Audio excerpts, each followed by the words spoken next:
a bleeding woman, 7 terrified children, and a stranger with a rifle pointed at her chest. On the coldest night Montana had seen in 20 years, rancher Elias McCord walked into his barn expecting thieves. What he found instead would haunt him forever or save him completely. She was dying, the children were starving, and somewhere in the darkness, a killer was already riding toward them.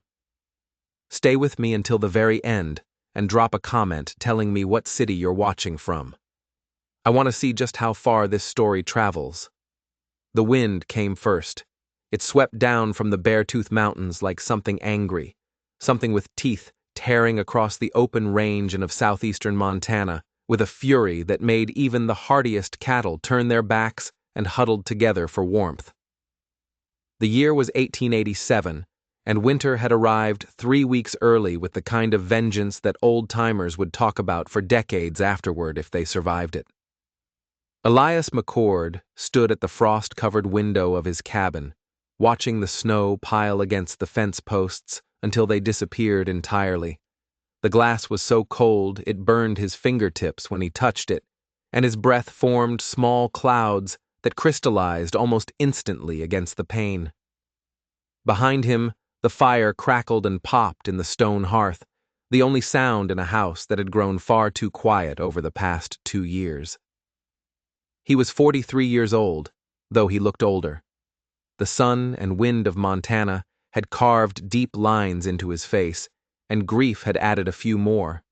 His hair, once the color of wheat at harvest time, was now streaked heavily with gray, and his blue eyes, the eyes his late wife Margaret had once called summer sky eyes, had faded to something closer to winter ice.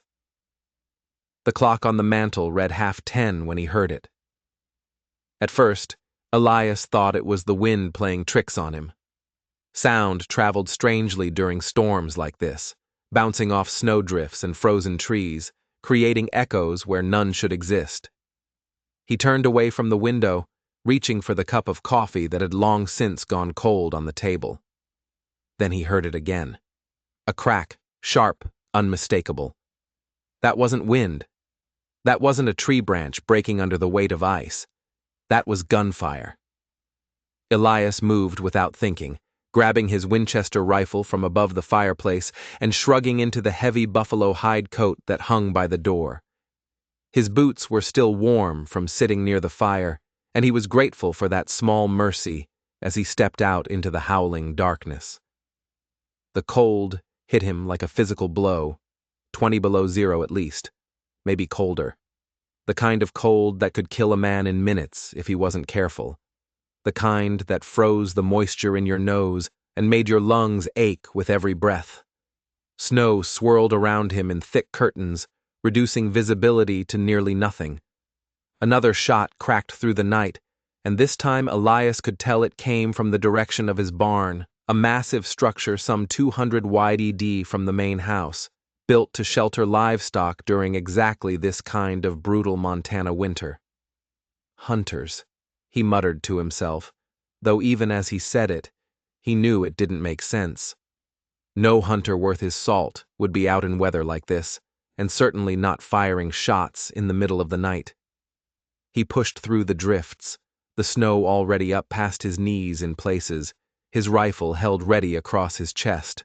The wind screamed in his ears, drowning out any other sound, and for several terrifying minutes, he moved blind, navigating only by memory and instinct toward where he knew the barn should be.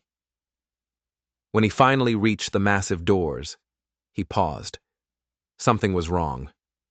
The doors were slightly ajar, not enough to let the wind tear them open, but enough to tell him someone had been here. Someone was still here. He could see the faintest flicker of light through the crack, wavering like a candle flame, fighting to survive. Elias raised his rifle and kicked the door open. What he saw in that moment would stay with him for the rest of his life. In the far corner of the barn, huddled between bales of hay that provided meager shelter from the cold, was a woman. She was young, early 30s perhaps, with dark hair that had come loose from its pins and hung in frozen tangles around a face that was pale as bone.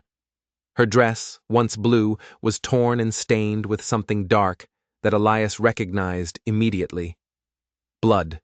A lot of blood. But it wasn't the woman that made his heart stop in his chest. It was the children. 7 of them, ranging in age from what looked like 3 or 4 years old to a gangly boy of perhaps 13. They were pressed against the woman like a litter of puppies seeking warmth from their mother. Their eyes wide with terror, their faces gaunt from hunger and exhaustion. Every single one of them was shaking from cold, from fear, or from both. And the woman, despite the blood soaking through her dress, despite the way her left arm hung uselessly at her side, despite the fact that she was clearly moments from collapse, had positioned her body between the children and the door, between the children and him. In her right hand, she held a pistol. It was pointed directly at his chest. "Stay back," she said, and her voice cracked with the effort of speaking. "Stay back, or I swear to God, I'll kill you." Elias didn't move. He'd seen fear before, seen it in the eyes of cattle during stampedes, seen it in the faces of men during the war, seen it in his own reflection during the long months after Margaret died. But what he saw in this woman's eyes went beyond fear. This was the look of someone who had already decided to die and was determined to take her killer with her. "Easy," he said, keeping his voice low and calm the way he would with a spooked horse. "Easy now. I'm not going to hurt you." "That's what he said," the woman whispered. "That's exactly what he said. I don't know who he is, ma'am, but I'm not him. My name is Elias McCord. This is my barn. This is my ranch, and you're bleeding all over my hay." For a long moment, the only sound was the wind howling outside and the ragged breathing of 7 terrified children.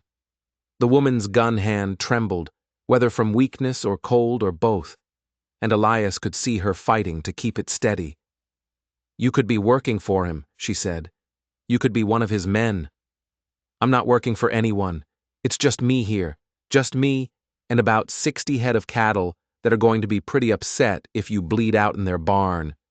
It was a strange thing to say. He knew that even as the words left his mouth, but he'd learned long ago that sometimes the unexpected could break through fear when nothing else could.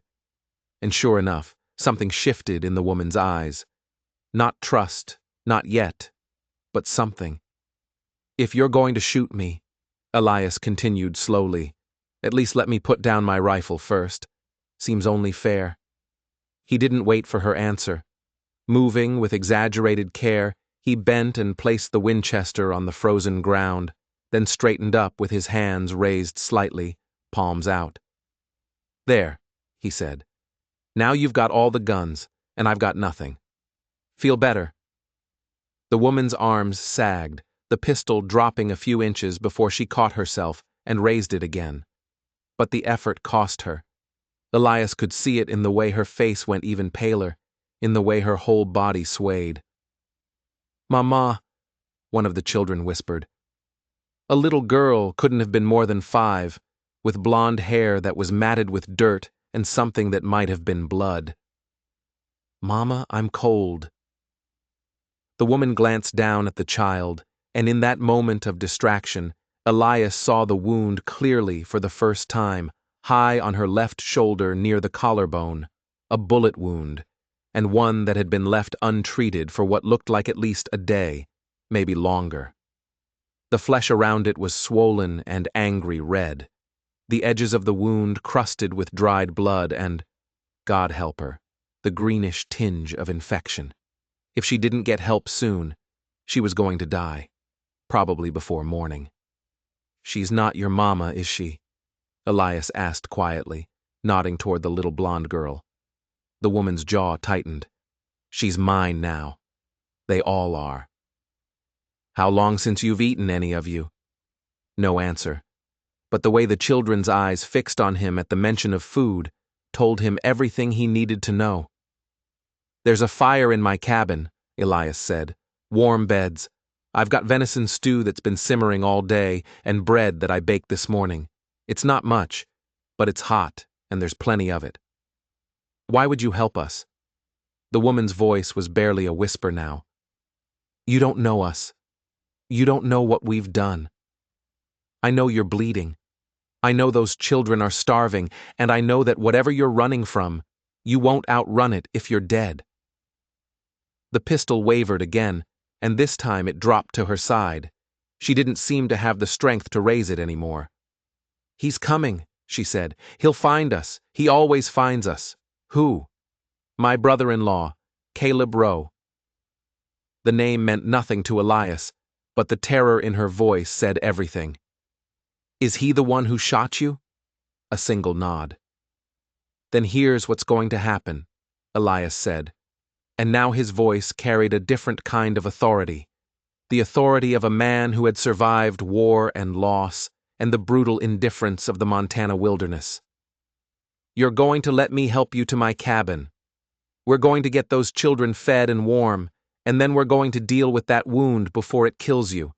And if this Caleb Rose shows up on my land, he's going to learn that there are some things in Montana more dangerous than a man with a grudge. You don't understand, the woman said. He's got a bounty on me, $50. Every man between here and Billings is looking for me. Then it's a good thing I'm not every man. He stepped forward slowly, carefully, making sure she could see his every move. When he reached her, he could feel the heat radiating from her feverish skin, even through the cold. She was burning up from the inside while freezing from the outside, and he had no idea how she was still conscious, let alone standing. What's your name? He asked. Lydia, she whispered. Lydia Rowe. Well, Lydia Rowe, I'm going to pick you up now. Try not to shoot me. She might have laughed, or it might have been a sob. Either way, when he lifted her into his arms, she didn't resist. She weighed almost nothing, which terrified him. She felt fragile as bird bones, as if she might shatter if he held her too tightly. Children, he said, turning to face the 7 small faces watching him with a mixture of fear and desperate hope. Can you walk? The oldest boy, the gangly one, probably 13, stepped forward. He had dark eyes that had seen too much, and when he spoke, his voice was steady in a way that no child's voice should be. We can walk, he said. We've walked for 100 miles. We can walk a little more. What's your name, son? Thomas. Thomas Wheeler. Thomas, I need you to take the little one's hands and follow me. Can you do that? Yes, sir. Good man. The journey back to the cabin was brutal. The wind had picked up even more, and the snow was falling so thick and fast that Elias couldn't see more than 5 ft in any direction. Lydia had lost consciousness almost immediately after he picked her up, which was probably a mercy. Moving her must have been agony. He could feel fresh blood seeping through his coat from where her wound pressed against his chest. Behind him, he could hear the children struggling through the drifts, their breathing harsh and labored. Thomas kept them moving, urging them forward, telling the younger ones that there was food waiting, warm food. They just had to keep walking, just a little more. Come on, you can do it. When Elias finally shouldered open the door of his cabin, he was half frozen himself, and his arms were shaking with the effort of carrying Lydia's dead weight through the storm.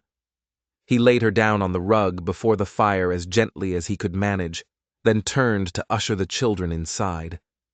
They came in like ghosts, silent, wide-eyed, trembling. Most of them had never seen a house this size, Elias realized. Most of them had probably never been warm in their lives. Shut the door, Thomas, he said. Bar it behind you. The boy obeyed without question, and the howl of the wind was immediately muffled, replaced by the crackle of the fire and the soft sounds of 7 children trying to remember how to feel safe. Elias turned his attention back to Lydia. Her face was gray now, her breathing shallow and rapid. When he carefully pulled back the bloodied fabric of her dress to examine the wound, what he saw made his stomach turn. The infection had spread further than he'd thought. Red lines were beginning to radiate outward from the wound, the first signs of blood poisoning. If he didn't act fast, nothing he did would matter. "Thomas," he said, without looking up, "can you find the kitchen? There's a pot on the stove with stew in it and bowls in the cupboard. Get everyone fed. Can you do that?" "Yes, sir." "Good. And on the shelf above the stove there's a bottle of whiskey. Bring that to me, and clean rags. There should be some in the drawer by the sink. Hot water, too, if the kettle's still warm."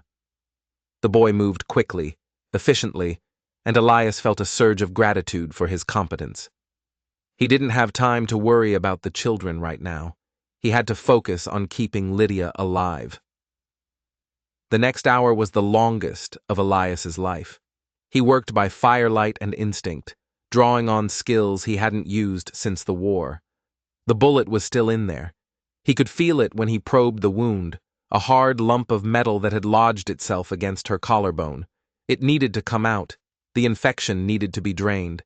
And he needed to do it all without proper tools, without anesthetic, without anything but whiskey and hot water and prayers he wasn't sure he still believed in. Lydia woke up screaming when he started. He'd hoped she wouldn't hoped the fever would keep her unconscious. But the pain tore through even that, and her eyes flew open with a wild, desperate terror that nearly broke his heart. "Hold her," he said to Thomas, who had returned with the supplies, and was now standing frozen by the fire, watching with horror. "Hold her arms. Don't let her move." "I can't." "You can. You have to. If she moves while I'm doing this, she'll die. Do you understand?" Thomas understood. He knelt beside Lydia's head and pressed her shoulders to the ground. His young face set in grim determination. "I'm sorry," Elias whispered to her. "I'm so sorry, but I have to do this." "Just do it," she gasped. "Just do it." He did. The bullet came out along with a gush of infected blood and pus that made even the children look away. Lydia screamed again, her whole body convulsing against Thomas's grip, and then mercifully, she passed out again. Elias worked quickly after that, draining the wound, cleaning it with whiskey that he was reasonably sure would do nothing but hurt like hell, packing it with clean cloth. When he was finished, his hands were shaking so badly he could barely tie off the bandage. "Will she live?" It was Thomas, his voice small and scared for the first time since they'd arrived. Elias sat back on his heels, exhausted. "I don't know," he said honestly. "The next few hours will tell. She has to live. She's the only one who—" The boy trailed off, his composure finally cracking. "She's the only one who came back for us." "What do you mean?" Thomas looked at the other children who were huddled together near the kitchen, eating stew with the single-minded focus of those who don't know when their next meal will come. "Some of us, we had families," he said quietly. "Had them. They died. Fever. Mostly some from the hunger. Lydia, she was traveling with her husband when they found us. Her husband Samuel, he wanted to keep going. But Lydia, she couldn't leave us behind. She couldn't leave any of us behind." "Where's Samuel now?" "Dead." The word was flat, empty. "Caleb killed him, shot him in the back when he wouldn't hand over Lydia. Called it an accident, said Samuel drew on him first. But we all saw. We all saw." Elias felt something cold settle in his chest. "When was this?" 3 weeks ago, maybe 4. We've been running ever since. Caleb, he's got money, he's got men, he's got the law on his side. Everyone thinks Lydia killed her husband. That's what Caleb told them. That's why there's a bounty. And the truth? The truth doesn't matter," Thomas said bitterly. "Not to men like Caleb Rowe." Elias looked down at the unconscious woman on his floor. This stranger who had taken in orphans she didn't have to save, who had kept running even with a bullet in her shoulder, who had been ready to die in a frozen barn rather than let anyone hurt the children she'd claimed as her own. The truth doesn't matter. Something stirred in Elias's chest, something that had been dormant for 2 years, since the day they lowered Margaret into the cold Montana ground, and he decided that the world could go on without him. "It matters to me," he said. The fever broke just before dawn. Elias had been sitting beside Lydia all night, keeping the fire stoked, changing her bandages, forcing sips of water between her cracked lips whenever she surfaced briefly from unconsciousness. The children had finally fallen asleep, most of them piled together in his bedroom like a litter of puppies, with Thomas keeping watch from a chair by the door. When Lydia's eyes opened, they were clearer than they had been before. The wild terror was gone, replaced by exhaustion and something that might have been confusion. Where? She started, then winced as the movement pulled at her wound. "Don't move," Elias said. "You're safe. You're in my cabin. The children are asleep in the other room." She tried to sit up anyway, and he pressed a gentle hand to her good shoulder to keep her down. "Thomas, he's fine. They're all fine. Sleeping for the first time in what looks like weeks." Lydia closed her eyes, and for a moment, Elias thought she'd passed out again. But then a tear slid from beneath her closed lids, tracking down her hollow cheek, and he realized she was crying. "You should have left us," she whispered. "You should have just left us." "Maybe, but I didn't." "Why?" It was the same question she'd asked in the barn, and Elias still didn't have a good answer. He thought about it for a long moment, watching the fire crackle and pop, watching the snow pile up outside the window, watching this stranger who had crashed into his life like a meteorite and upended everything he'd thought he knew about himself. "My wife died 2 years ago," he said finally. "Margaret, she was everything to me. When she passed, I promised myself I'd never let anyone else down, never let anyone else die when I could have done something." He paused, his voice rough with emotions he'd kept buried for far too long. "I couldn't save her, but maybe I can save you." Lydia opened her eyes again, and there was something new in them now, something that looked almost like hope. "Caleb will come," she said. "He'll find out we're here. He always finds out. Let him come. You don't know what he's capable of. Maybe not. But he doesn't know what I'm capable of either." They stayed like that for a while, the silence comfortable in a way that surprised them both. Outside, the storm continued to rage, but inside the cabin, there was warmth, there was safety. There was, for the first time in weeks, the possibility of something that felt almost like peace. It wouldn't last. They both knew that. But for now, for this one moment, it was enough. The morning brought the first glimpse of the sun in 3 days, along with a knocking at the door that made Lydia go pale as death. Elias grabbed his rifle before answering, but when he cracked the door open, he found not a band of bounty hunters, but a single woman, elderly, sharpied, and dressed in black from head to toe. "Miss Walker," he said, not quite managing to keep the surprise from his voice. Prudence Walker was the unofficial moral authority of the nearest town, a settlement called Reed's Crossing, about 8 miles to the north. She was 67 years old, had never married, and had opinions about everything, most of them disapproving. She also had the most reliable network of gossip in 3 counties. "Mr. McCord," she said, pushing past him into the cabin before he could stop her. "I heard the most distressing rumors in town this morning, and she stopped dead." Lydia was sitting up now, propped against the side of the settee, her bandaged shoulder visible through the torn remnants of her dress, and scattered around the room were 7 children in various states of waking, their thin faces turned toward the intruder with expressions ranging from curiosity to fear. "Good heavens," Miss Walker breathed. "It's true, Miss Walker. There's a woman living in your cabin, Mr. McCord. An unmarried woman with children. She was shot, Miss Walker. She's injured. The children were starving, and so you simply took them in without a thought for propriety, without a thought for what the town will say." Elias felt his jaw tighten. "I wasn't thinking about the town. I was thinking about keeping them alive. There are processes for these things. Churches, orphanages, Authorities who would hand those children over to the man who shot this woman. Elias's voice was cold now, the voice of a man who had reached the limit of his patience. Authorities who would believe a liar with money over a wounded woman with nothing. Is that what you'd prefer, Miss Walker?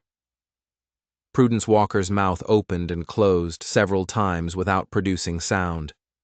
It was perhaps the first time in her life that she'd been rendered speechless. This woman, Elias continued, has been running for weeks with a bullet in her shoulder and 7 children depending on her. She didn't ask for my help. She was ready to die in my barn rather than risk anyone hurting these kids, and I'm not going to let some small-minded gossip about propriety stop me from doing what's right. Mr. McCord, I think you should leave now, Miss Walker. The silence that followed was charged with something electric. Prudence Walker drew herself up to her full height, which wasn't much, and fixed Elias with a look that had cowed men twice his size. This isn't over, she said.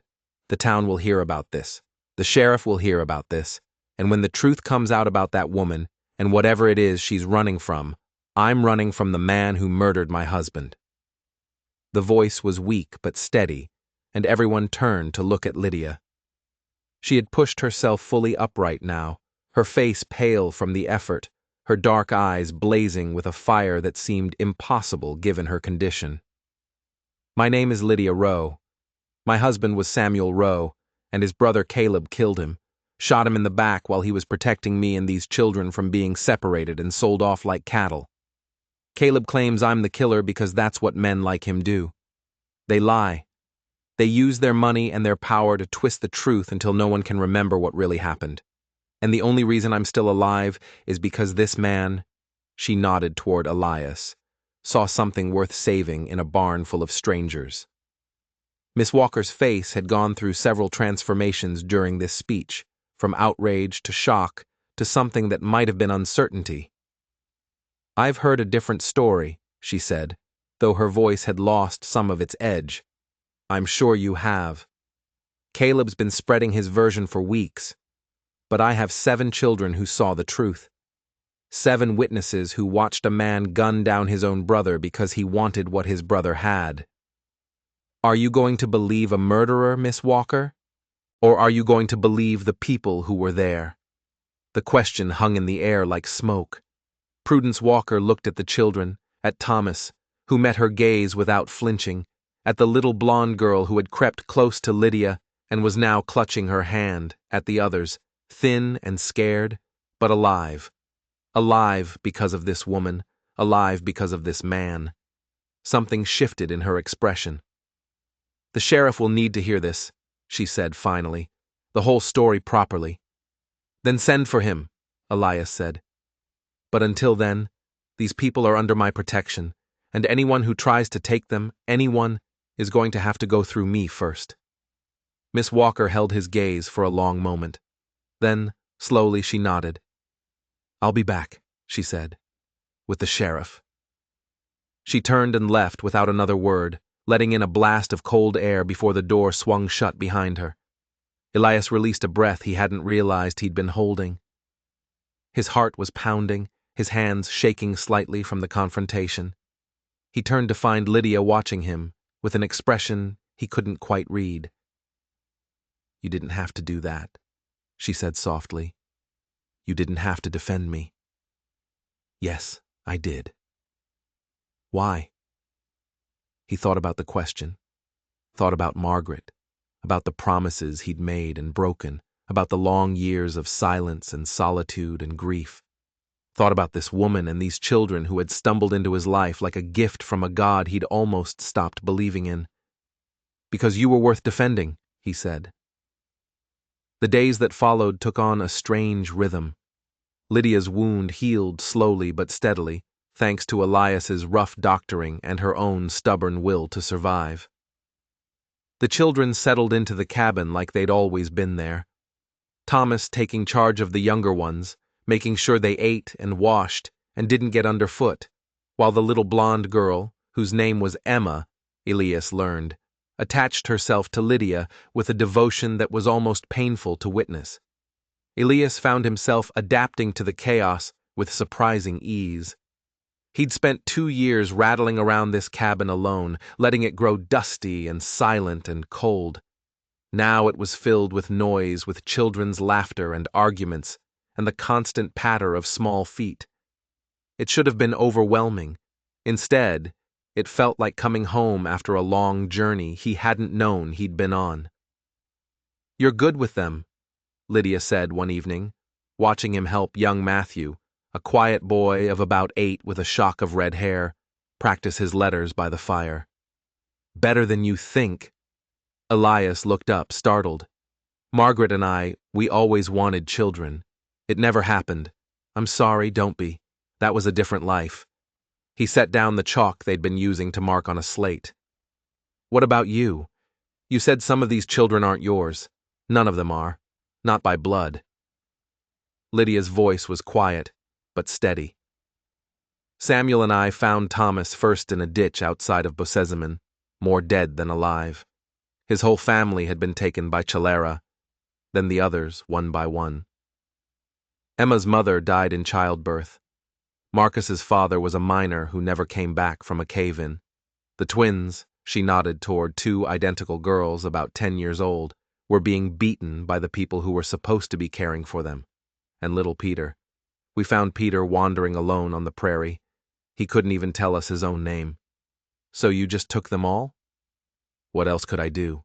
Leave them to die. Let them be sold off to whoever would pay for the labor." Lydia's jaw tightened.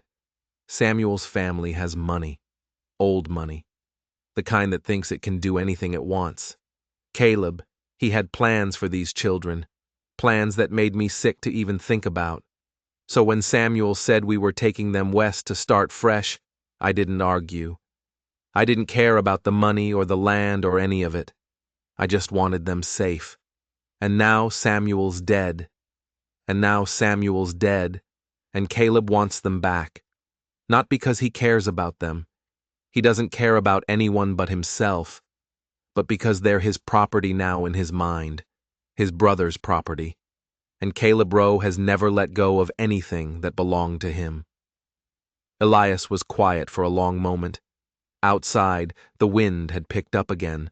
Not as fierce as the night they'd arrived, but steady, insistent, a reminder that winter was far from over. "He'll come," he said finally. "You know that." "I know." And when he does, Lydia met his eyes, and in her gaze he saw something he hadn't expected. Not fear, not desperation, but a kind of steel determination that reminded him of women he'd known during the war. Women who had held farms together while their husbands fought and died. Women who had buried their children and kept going. Women who had faced the worst the world could offer and refused to break. "When he comes," she said, "I'll be ready." The sheriff arrived 3 days later. Alden Brooks was a thick-necked man in his 50s with a silver star pinned to his chest and eyes that had seen too much violence to be surprised by anything. He rode up to Elias's cabin at mid-morning with 2 deputies and Miss Prudence Walker, who looked considerably less hostile than she had during her previous visit. Elias met them at the door, his rifle visible but not raised. "Sheriff McCord." Brookie swung down from his horse, his boots crunching in the packed snow. "Heard you've got some interesting guests. That's one way to put it. Mind if I come in? It's colder than a witch's heart out here." Elias stepped aside, and the sheriff entered alone, leaving his deputies and Miss Walker outside. His eyes swept the room quickly, noting the children, noting Lydia, noting the way Thomas immediately moved to position himself between the lawman and the younger kids. So Brookie said, "You'd be Lydia Rowe." Lydia stood, her arm still in a sling, but her posture straight and unafraid. "I would. I've got a warrant for your arrest, signed by a judge in Billings. Murder charges. It says murder of your husband, Samuel Rowe. Those charges are lies. Maybe not." Brooks pulled a folded paper from his coat. "I've also got $50 in bounty money that says I should haul you back to face trial, and Caleb Rose got another 100 waiting if I bring him proof you've been dealt with." The room went very still. "So, what are you going to do?" Elias asked quietly, his hand resting on the butt of his rifle. Brooks looked at him for a long moment. Then, surprisingly, he sighed. "Miss Walker came to see me," he said. "Told me a story different from the one I'd heard. Made me curious. So, I did some digging." He tucked the warrant back into his coat. Talked to a few people who were in the area when Samuel Rowe died. Talked to a preacher who passed through. Talked to a woman at a trading post who saw the whole thing, and they all say the same thing, that Caleb Rose shot his brother in cold blood, and that woman there was already wounded when it happened. Lydia's breath caught. "You believe them?" "I believe enough of them." Brooks walked to the fire, warming his hands over the flames. "Problem is, Caleb Rose got friends in high places, judges, politicians, people who owe him favors. He's not going to let this go just because some small-town sheriff has questions. Then what do you suggest?" "I suggest you get ready for a fight." Brooks turned to face them both, his expression grim because Caleb Rose already in Reed's Crossing. Arrived yesterday with 6 men, and he's not bothering to hide what he's here for. He wants the woman. He wants those children, and he's made it clear he'll kill anyone who gets in his way. The words hung in the air like a death sentence. Elias looked at Lydia, at this woman he'd known for barely a week, this stranger who had become something more than a stranger almost without his noticing. Her face was pale but set, her eyes bright with a fury that seemed to burn from within. "Let him come," she said. And somehow, despite everything, Elias believed her. Walt. The confrontation came sooner than any of them expected. It was late afternoon when they heard the horses, not 1 or 2, but many. The thunder of hooves cutting through the cold afternoon air like a warning. Elias had been chopping wood behind the cabin, and he dropped the axe immediately, racing for the front door. "Inside!" he shouted to Thomas, who had been teaching the younger children to build a snowman. Everyone inside now. They moved fast. They'd practiced this. In the days since the sheriff's visit, Elias had drilled them on what to do if Caleb came. Hide, stay quiet. Don't come out until someone they trusted told them it was safe. By the time the riders crested the hill, Elias was standing on his porch with his Winchester, and Lydia was beside him with her recovered pistol. There were 7 of them. 6 wore the rough clothing of hired guns, men whose eyes held the emptiness of those who killed for money and didn't lose sleep over it. But the seventh was different. Caleb Rowe sat his horse like a man born to the saddle, his expensive coat immaculate despite the cold, his gloved hands resting easily on the pommel. He was handsome in a cold, aristocratic way, dark hair, sharp features, eyes the color of winter ice. He looked like Samuel might have looked, Elias realized, if Samuel had been carved from stone instead of flesh. "Mr. McCord," Caleb's voice was smooth, cultured, and utterly without warmth. "I believe you have something that belongs to me. Nothing on this land belongs to you. The woman does, and the children." Caleb smiled, and the expression made Elias's skin crawl. "My brother's widow and my brother's wards. The law says they're my responsibility now. I'm just here to take them home. Your brother's dead because you killed him."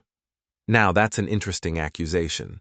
Caleb didn't seem bothered by it at all, particularly given that I have a warrant for Lydia's arrest on murder charges. The judge believed my version of events. So did the sheriff in Billings. So will the jury if it comes to that. The sheriff here believes different. Alden Brooks. Caleb laughed, a short, humorless sound. "Brooks is a small-town lawman with delusions of relevance. He won't matter in the end. None of this will matter." His eyes shifted to Lydia. "Come now, sister. Let's end this nonsense. You're wounded, you're tired, and you're running out of options. Come with me peacefully, and I'll see to it that the children are taken care of. The way you took care of Samuel." Something flickered in Caleb's eyes. Something dark and dangerous. Samuel made his choice. He chose you and those worthless orphans over his own family, over his own blood. He got what he deserved. He deserved better than to be shot in the back by his own brother. And yet here we are. Caleb's smile returned colder than before. I'm done talking, Lydia. You have 1 minute to come down from that porch, or my men will burn this cabin to the ground with everyone inside. Your choice. Elias raised his rifle. You want her? You go through me first. That can be arranged. One of the hired guns started to raise his weapon, and a shot rang out. Not from Elias, not from Caleb's men, from somewhere behind them. Everyone froze. Slowly, Caleb turned in his saddle to find Sheriff Alden Brooks mounted on his own horse, a smoking pistol in his hand. Behind him were not 2 deputies, but a dozen men. Townspeople, Elias realized. Men from Reed's Crossing, men who'd heard the story and chosen a side, and standing among them, wrapped in a heavy coat and carrying a Bible like a shield, was an elderly man with white hair and eyes that blazed with righteous fury. Caleb, row, the old man said, his voice carrying with the power of someone used to being heard. I saw you murder your brother. I watched you shoot him in the back while he tried to protect that woman and those children. I've held my tongue because I was afraid, because you have money and power and friends in high places, but I will not stand silent anymore. Pastor Hart, Caleb said, his voice dangerously calm. I don't know what lies you've been told. No lies, only truth. And there are others here who saw the same thing. Others who were too afraid to speak until now. The pastor gestured to the men behind him. But we're not afraid anymore, Caleb. We're done letting you use your money to buy your way out of justice. We're done watching you hurt people and call it law. For the first time, something like uncertainty flickered across Caleb's face.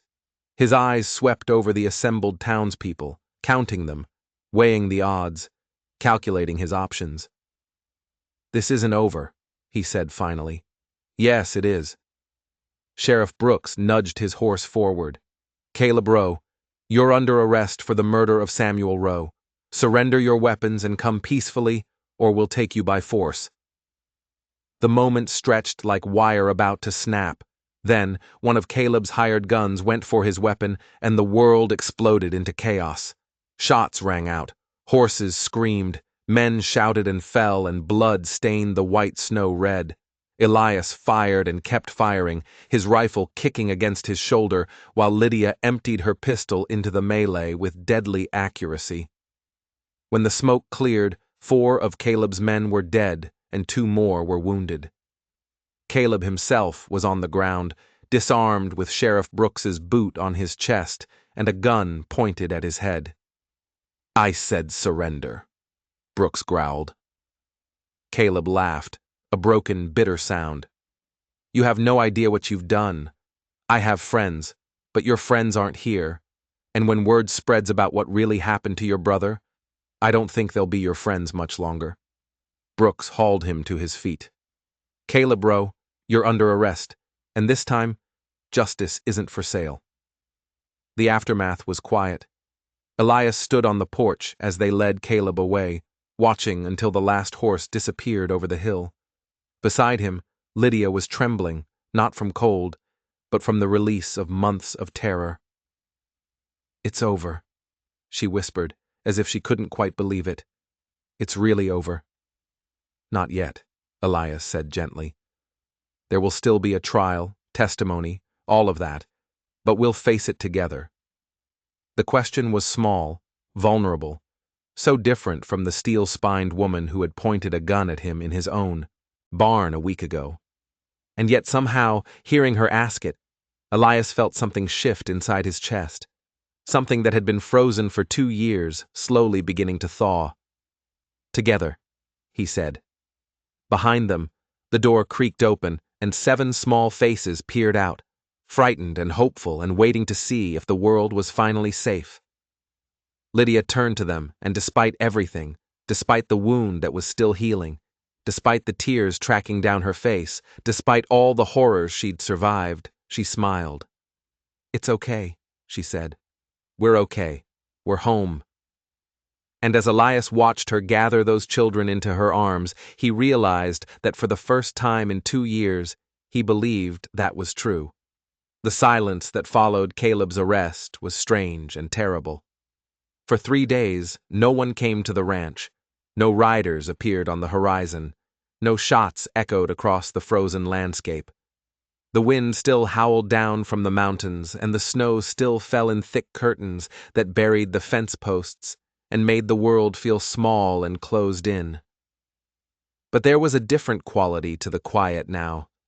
Not the tense, waiting silence of prey hiding from a predator, but something gentler, something that felt almost like peace. Elias didn't trust it. He'd learned long ago that peace was a temporary thing, a brief respite between storms, and he couldn't shake the feeling that the worst was still coming.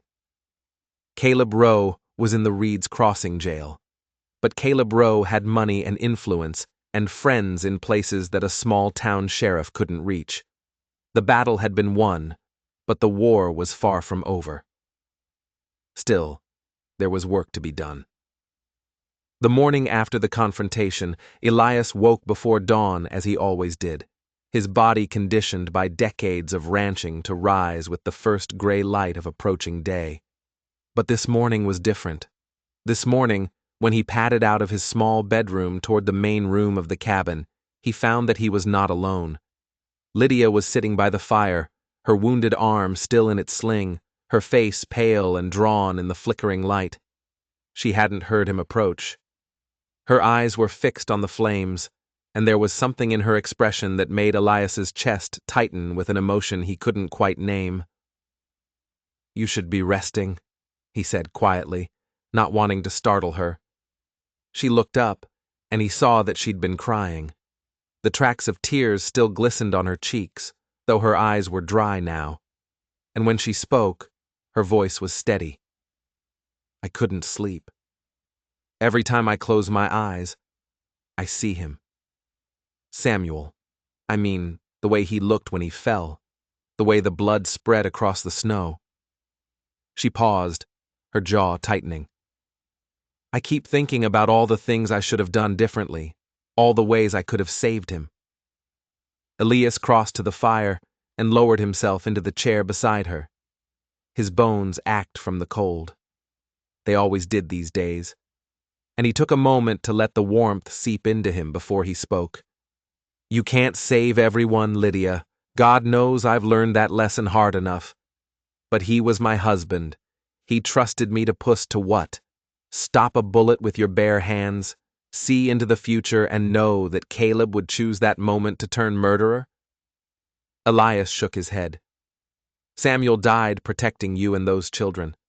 That was his choice. Don't dishonor it by pretending you could have made it for him." Lydia was quiet for a long moment.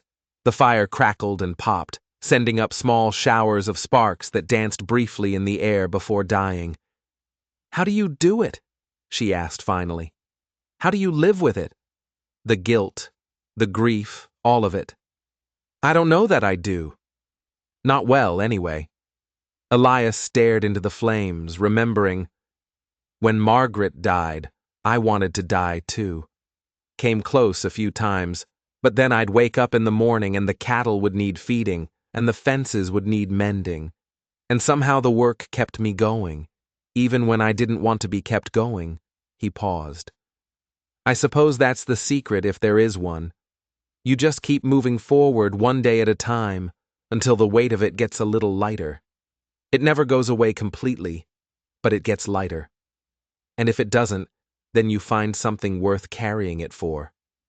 He looked at her then, really looked at her, and saw not just a wounded woman running from a murderer, but someone who had already survived things that would have broken most people.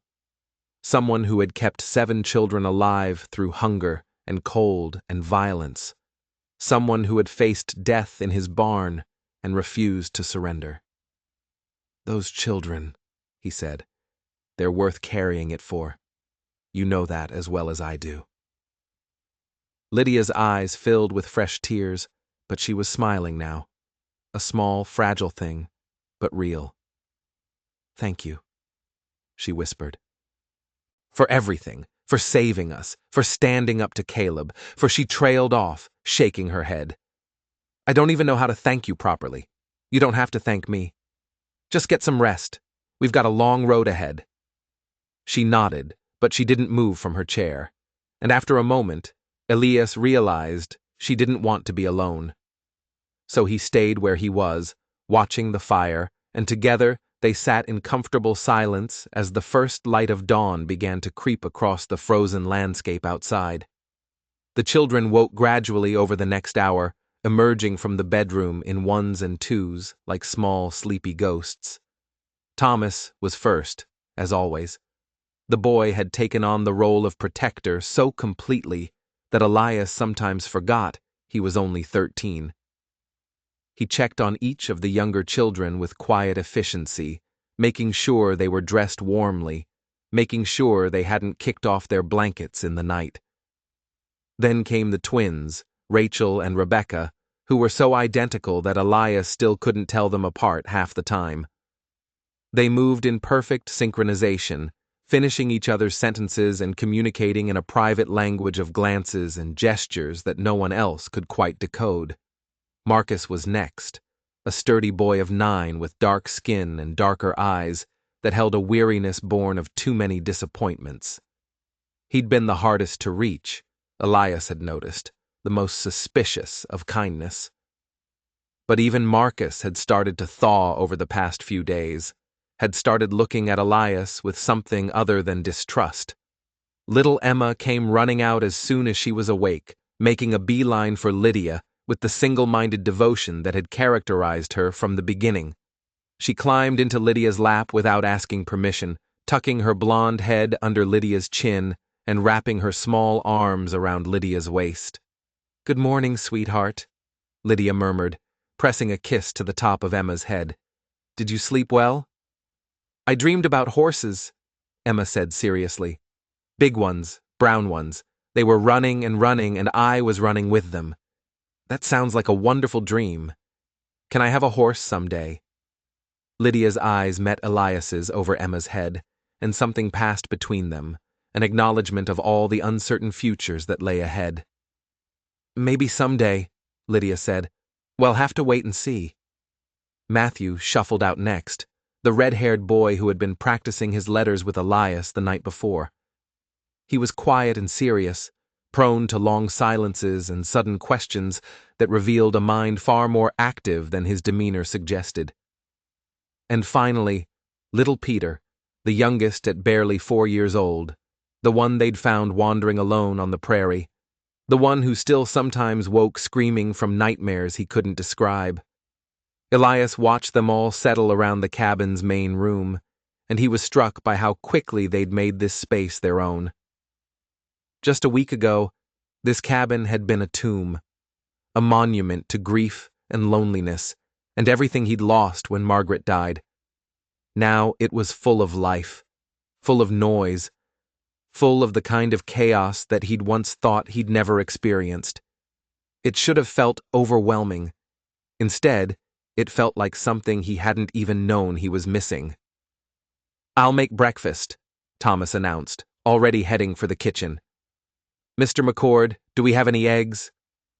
"Check the cold cellar. Should be a few dozen from before the storm." "I'll help," Rachel said. Or was it Rebecca? Elias still couldn't tell.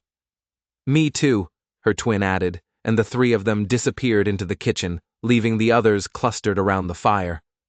Elias pushed himself to his feet, his joints protesting the movement. "I need to check on the cattle. Make sure they weathered the storm." "All right." "I can come with you," Marcus said quickly.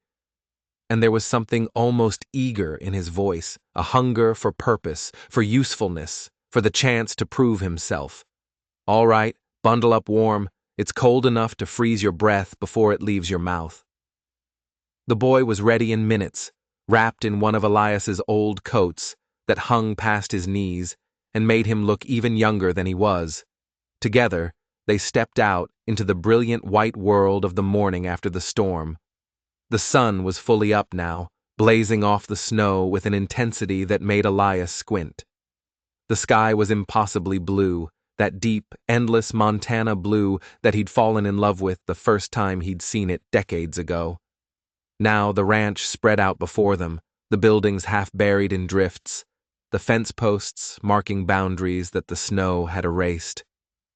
"It's beautiful," Marcus said softly, and there was wonder in his voice, the wonder of a child who'd spent too much of his life in dark places.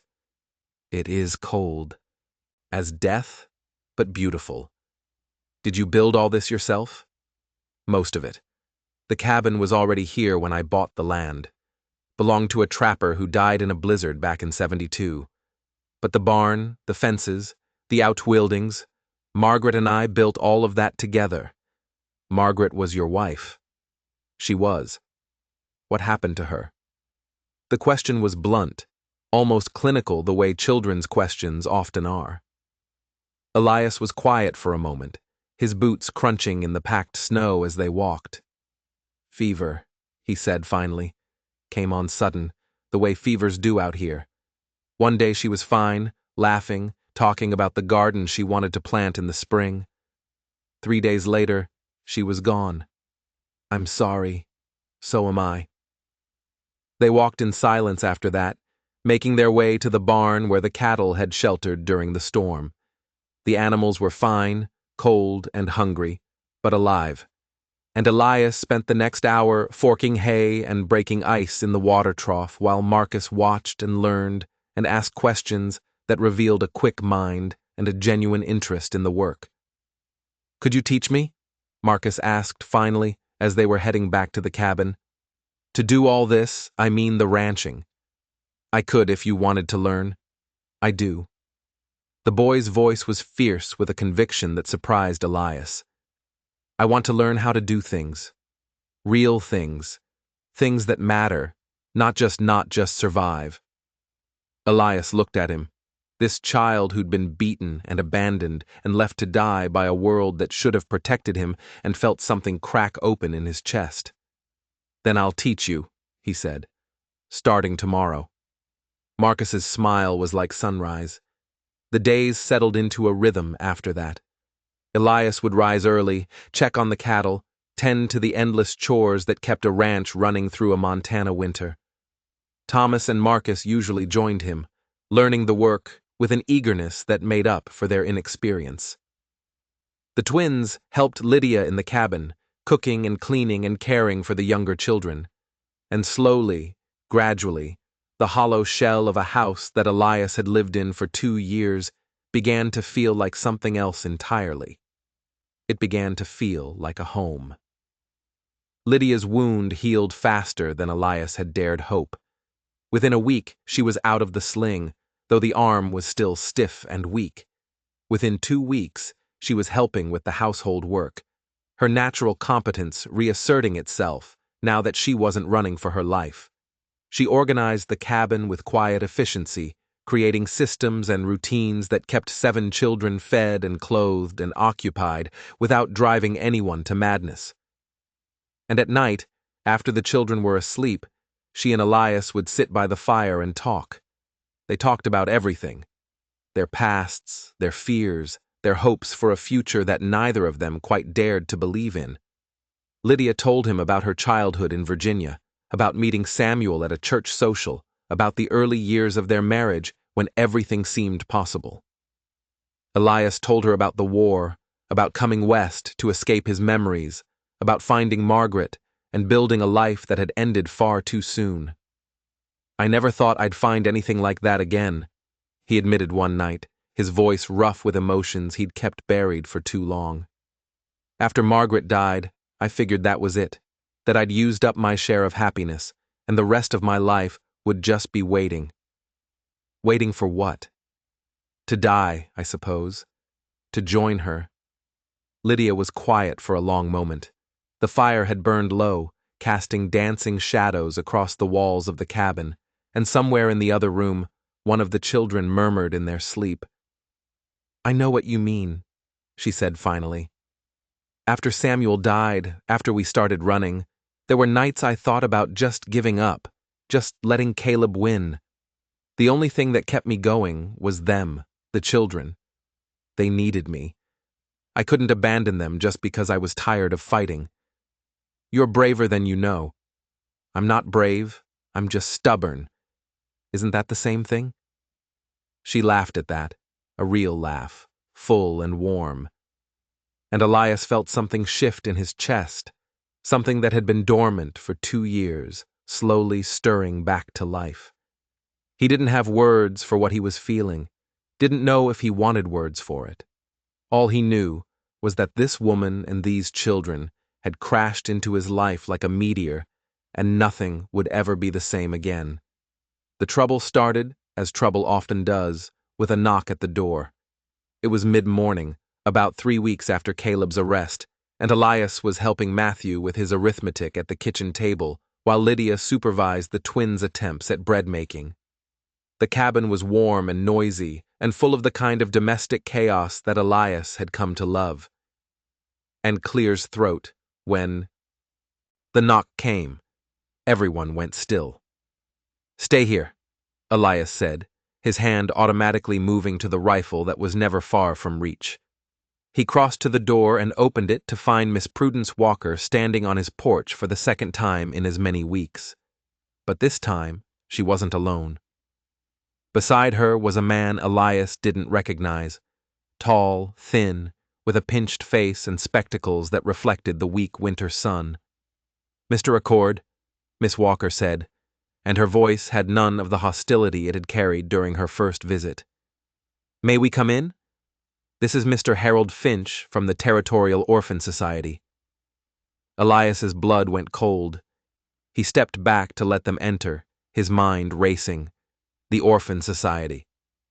Of course, he should have expected this. 7 children, no legal guardians, no documentation. It was only a matter of time before someone official came asking questions. Lydia had risen from the table the moment she heard the name, and Elias could see her hands trembling as she smoothed her apron. The children had clustered behind her, instinctively seeking protection, and Thomas had moved to stand at her shoulder like a small, fierce guardian. "Mrs. Rowe," Mr. Finch said, his voice thin and ready, "I've been sent by the Territorial Authority to assess the situation regarding the children in your care." "They're not in my care," Lydia said, and her voice was steady despite her trembling hands. "They're my children. That's precisely what I'm here to determine." Finch's eyes swept the room, taking in the 7 children, the modest cabin, the woman with the still healing wound on her shoulder. "I understand that none of these children are biologically yours. Is that correct? Biology doesn't make a family, Mr. Finch." "Perhaps not, but the law requires certain documentation, certain procedures." He pulled a small notebook from his coat pocket. "I'll need to speak with each child individually, and I'll need to conduct a thorough inspection of the living conditions here." "These children have been through enough," Lydia said. "They don't need some stranger interrogating them about their pasts. I'm afraid it's not optional, Mrs. Rowe. The Territory has an obligation to ensure the welfare of orphan children. If proper procedures weren't followed in placing these children in your care, proper procedures." Lydia's voice rose, and Elias could see the anger building in her like a storm. "Do you want to know what proper procedures did for these children, Mr. Finch? Thomas was left to die in a ditch after his entire family was killed by cholera.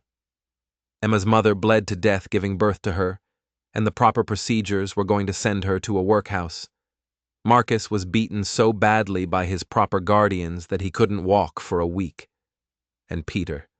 Her voice cracked, and she had to stop. Little Peter had pressed himself against her legs, his face buried in her skirts, and when she continued, her voice was barely a whisper. "Peter was found wandering alone on the prairie, 3 years old. He couldn't tell us his name, couldn't tell us where he came from, couldn't tell us anything except that he was hungry and scared and alone. These children have been failed by every proper procedure there is, Mr. Finch. The only thing that's kept them alive is love, and I'm not going to apologize for that." The room was silent. Even Miss Walker, who Elias had never seen lost for words, seemed struck dumb by Lydia's outburst.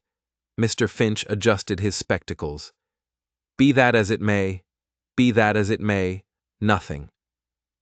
Elias stepped forward, his voice carrying the authority of a man who had reached the limit of his patience. These children are staying here.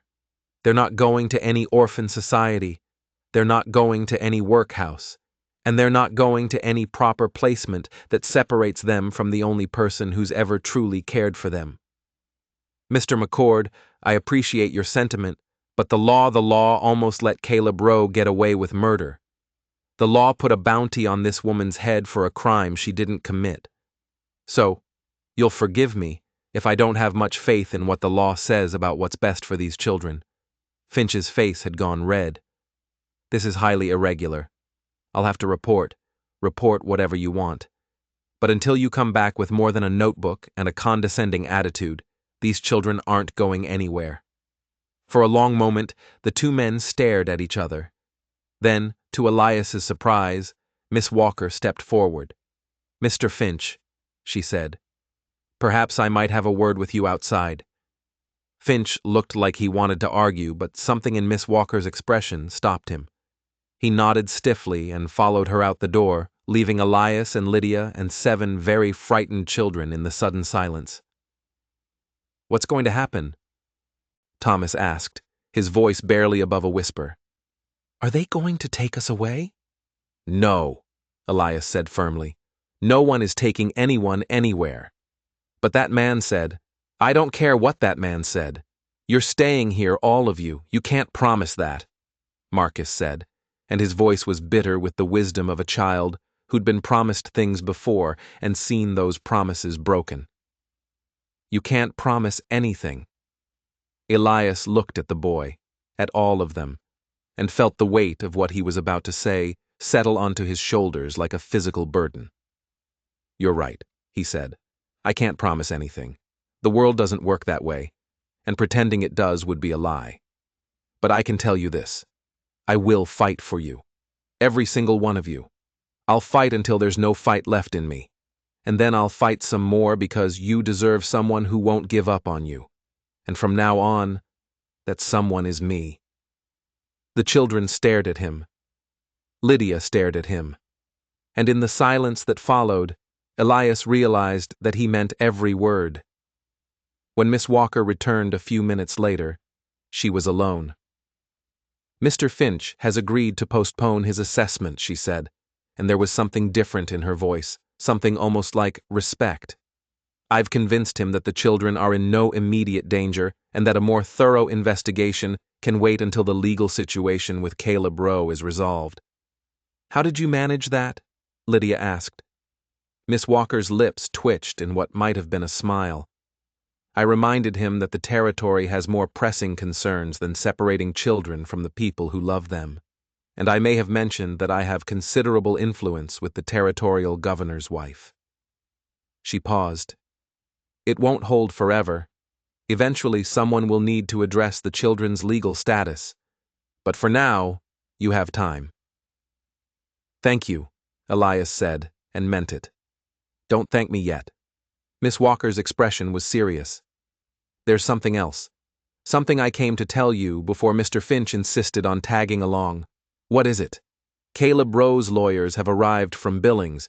They're pushing for a change of venue, claiming he can't get a fair trial in Reed's Crossing because the sheriff has already made up his mind about his guilt. She hesitated. There's also talk of a countersuit against Lydia. A counter-ute? Lydia's face went pale.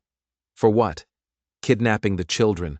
I mean, Caleb's claiming that you took them illegally, that they were under his brother's care, and therefore became his responsibility when Samuel died. He's saying, you have no legal right to them. That's insane. Elias said, he doesn't want those children. He never wanted them. What he wants and what the law says are two different things, Mr. McCord. And Caleb Rowe has very expensive lawyers who are very good at making the law say whatever he wants it to say. The weight of it settled over the room like a shroud. after everything they'd survived. The running, the hunger, the storm, the confrontation, after all of it, the battle wasn't over. It was just moving to a different battlefield. "What do we do?" Lydia asked, and for the first time since Elias had known her, she sounded lost. "We fight," he said, "the same way we've been fighting all along. We find witnesses who saw what really happened. We get the children's stories documented. We build a case that even Caleb's expensive lawyers can't tear apart. And if that's not enough, then we find another way, and another, and another." He moved to stand beside her, close enough that their shoulders almost touched. "I told those children I wouldn't give up on them. I'm not going to give up on you either." Lydia looked up at him, and in her eyes, he saw something he hadn't seen before. Not just gratitude or relief, but something deeper. Something that made his heart beat faster in his chest. "Why?" she whispered. "Why do you keep helping us? You didn't ask for any of this. You didn't ask for a wounded woman and 7 orphans to crash into your life and turn everything upside down." "No," Elias agreed. "I didn't ask for it. But maybe that's exactly why I needed it." Before she could respond, the door burst open and Thomas came running in, his face flushed with cold and excitement. "Mr. McCord, there are riders coming. A lot of them." Elias's hand went to his rifle, his body tensing for another confrontation. "How many?" "I counted 8, but they're not armed. At least I don't think they are, and there's a wagon with them." Lydia and Elias exchanged glances. "Stay inside," Elias said. "All of you." He stepped out onto the porch, just as the riders crested the hill. Thomas had been right. There were 8 of them, plus a wagon being pulled by 2 sturdy draft horses. As they drew closer, Elias recognized some of the faces. They were townspeople from Reed's Crossing, the same people who had stood with Sheriff Brooks against Caleb Rowe 3 weeks ago. Pastor Gideon Hart rode at the front of the group. He was bundled in a heavy coat against the cold, but his white hair was uncovered, and when he reached the cabin, his ancient face broke into a warm smile.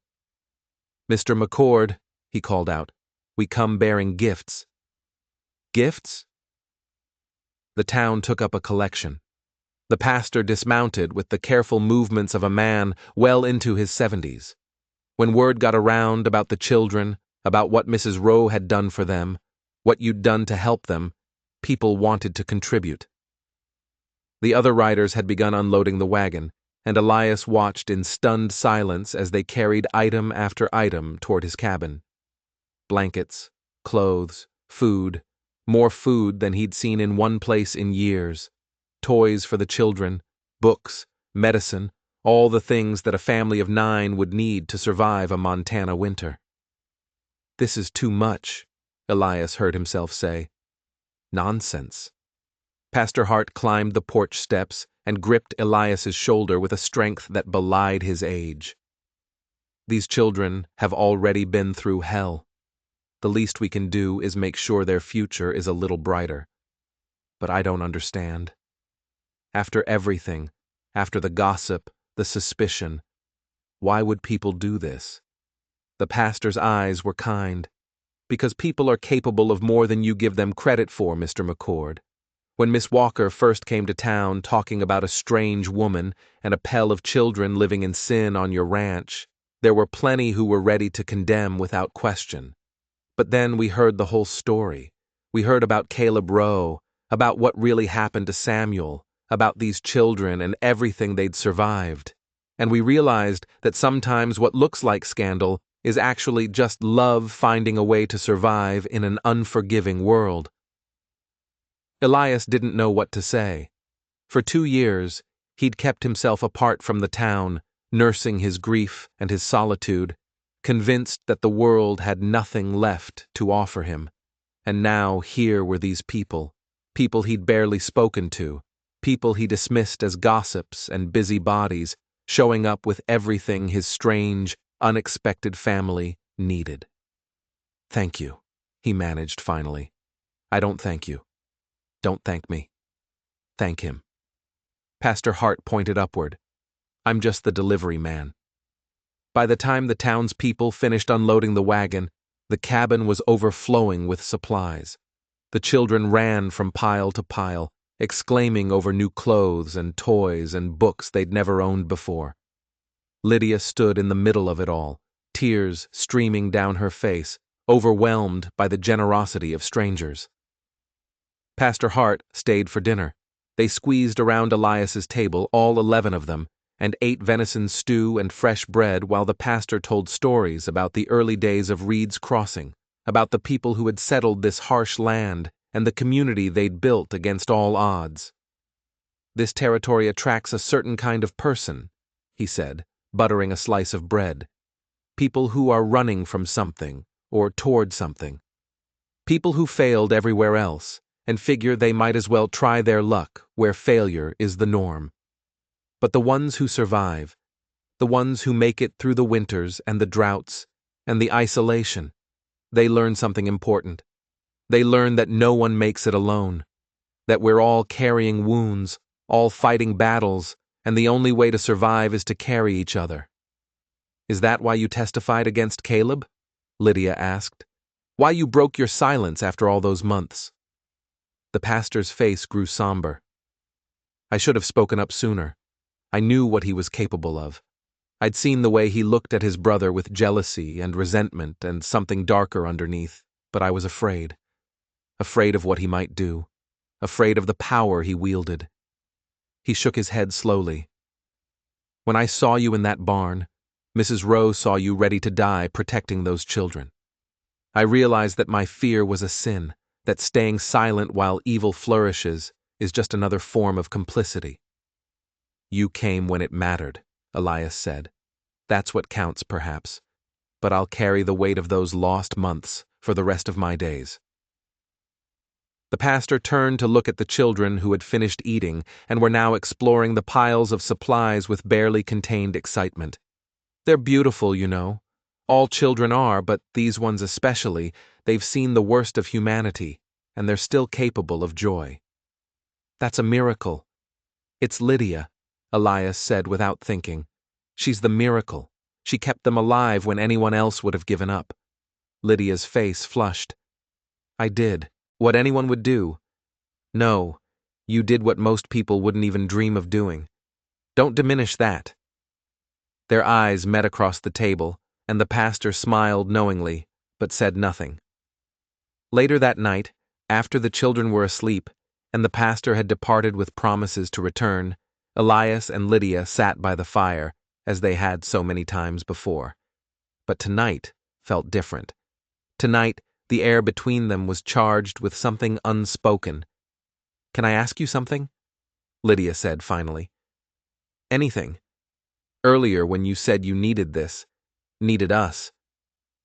What did you mean?" Elias was quiet for a long moment, staring into the flames. He'd been asking himself the same question, and the answer was one he hadn't fully admitted even to himself. "When Margaret died," he began slowly, "I shut myself off from everything, from the town, from people, from life. I told myself it was grief.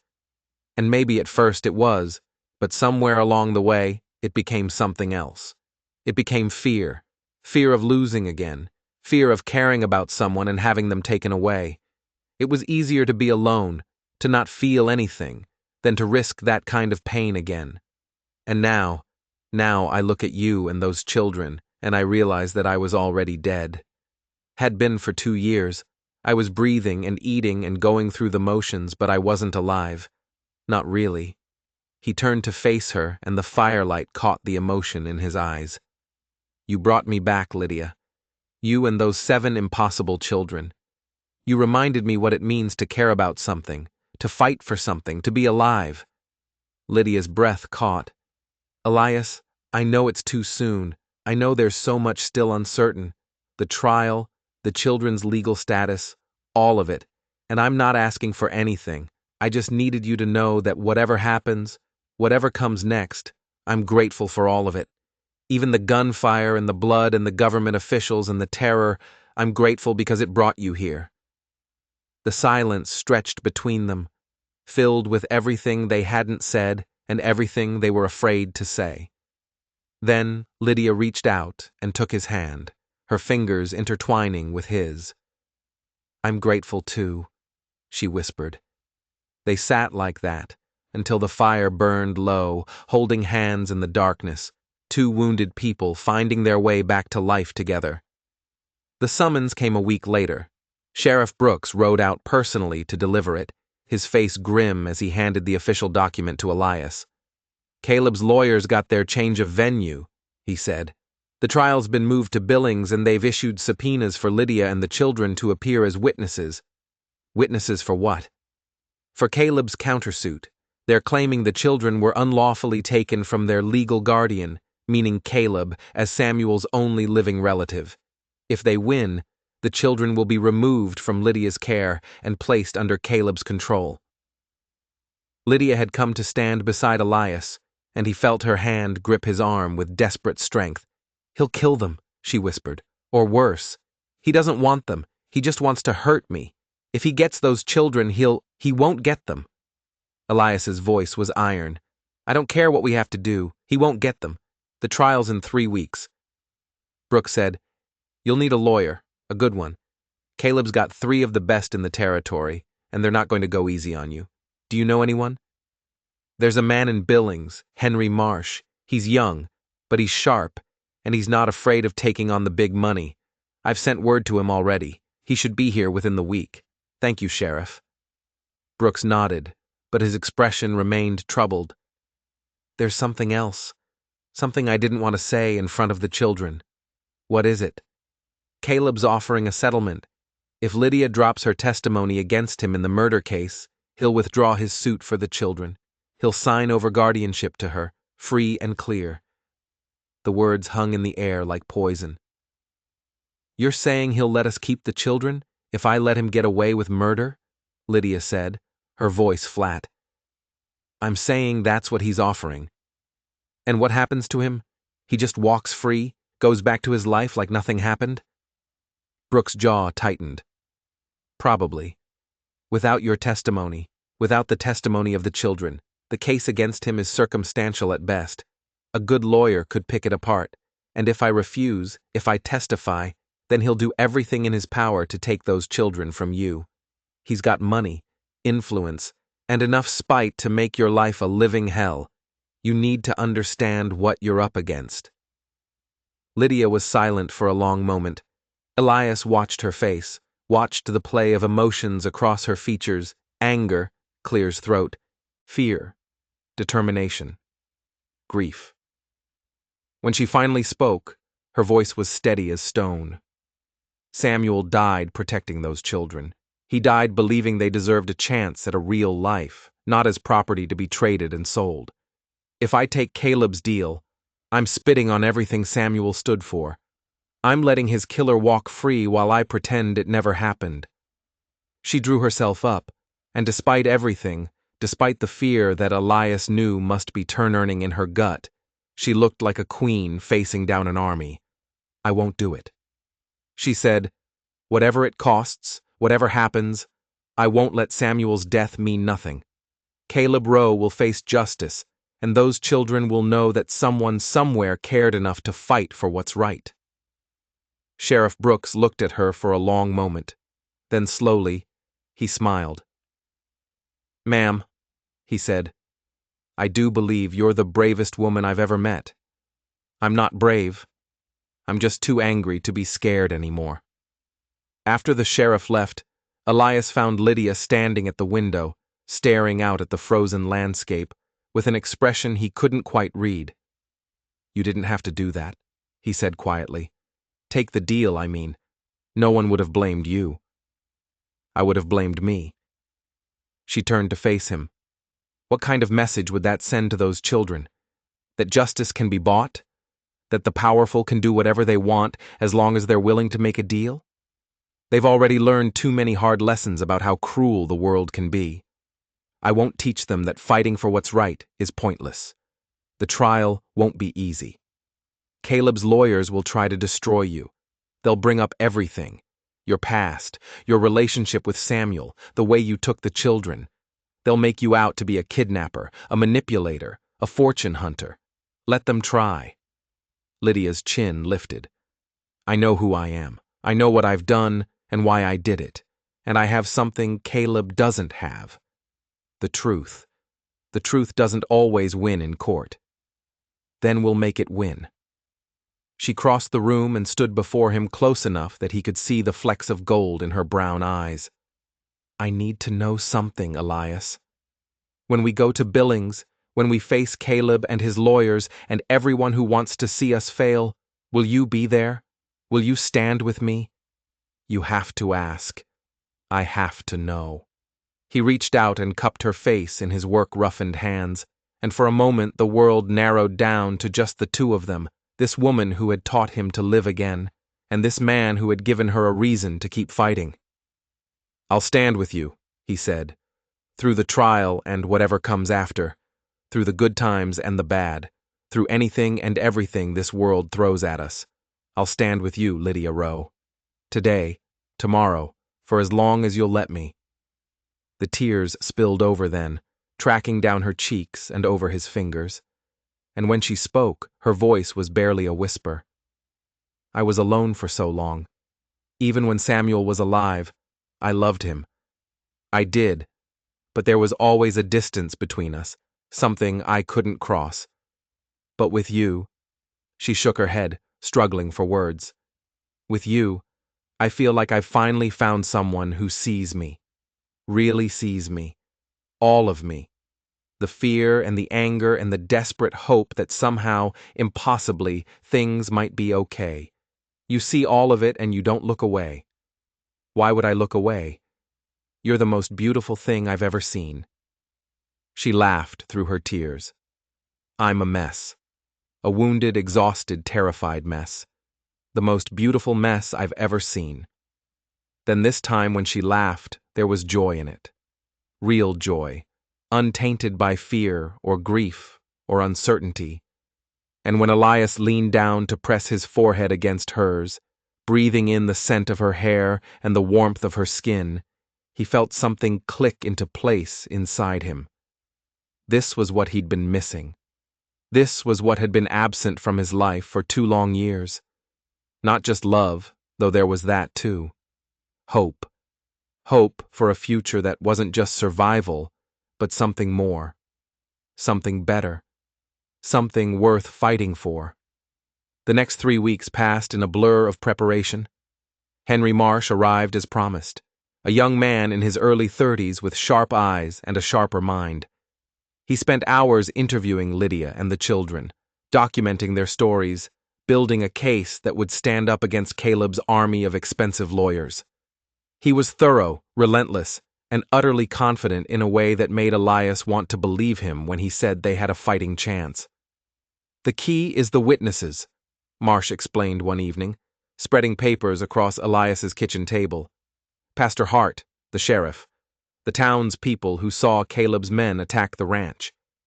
If we can get them to testify, we can establish a pattern of violence and intimidation that undermines Caleb's claim to be a grieving brother seeking justice.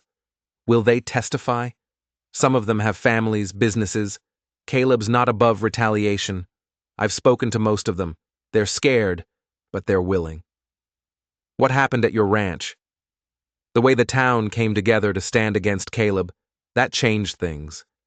People are tired of living in fear. They want to see him held accountable. And the children, will they have to testify? Marsh's expression grew somber. Some of them will.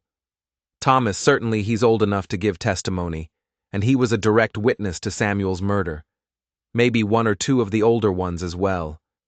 I know it's not ideal, but their stories are crucial. They're the ones who saw what really happened.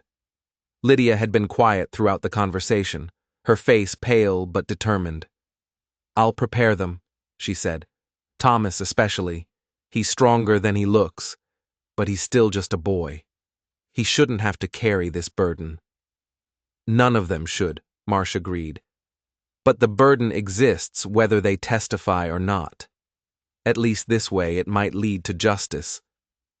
The night before they were scheduled to leave for Billings, Elias found Thomas sitting alone on the porch, staring out at the stars. "Can't sleep?"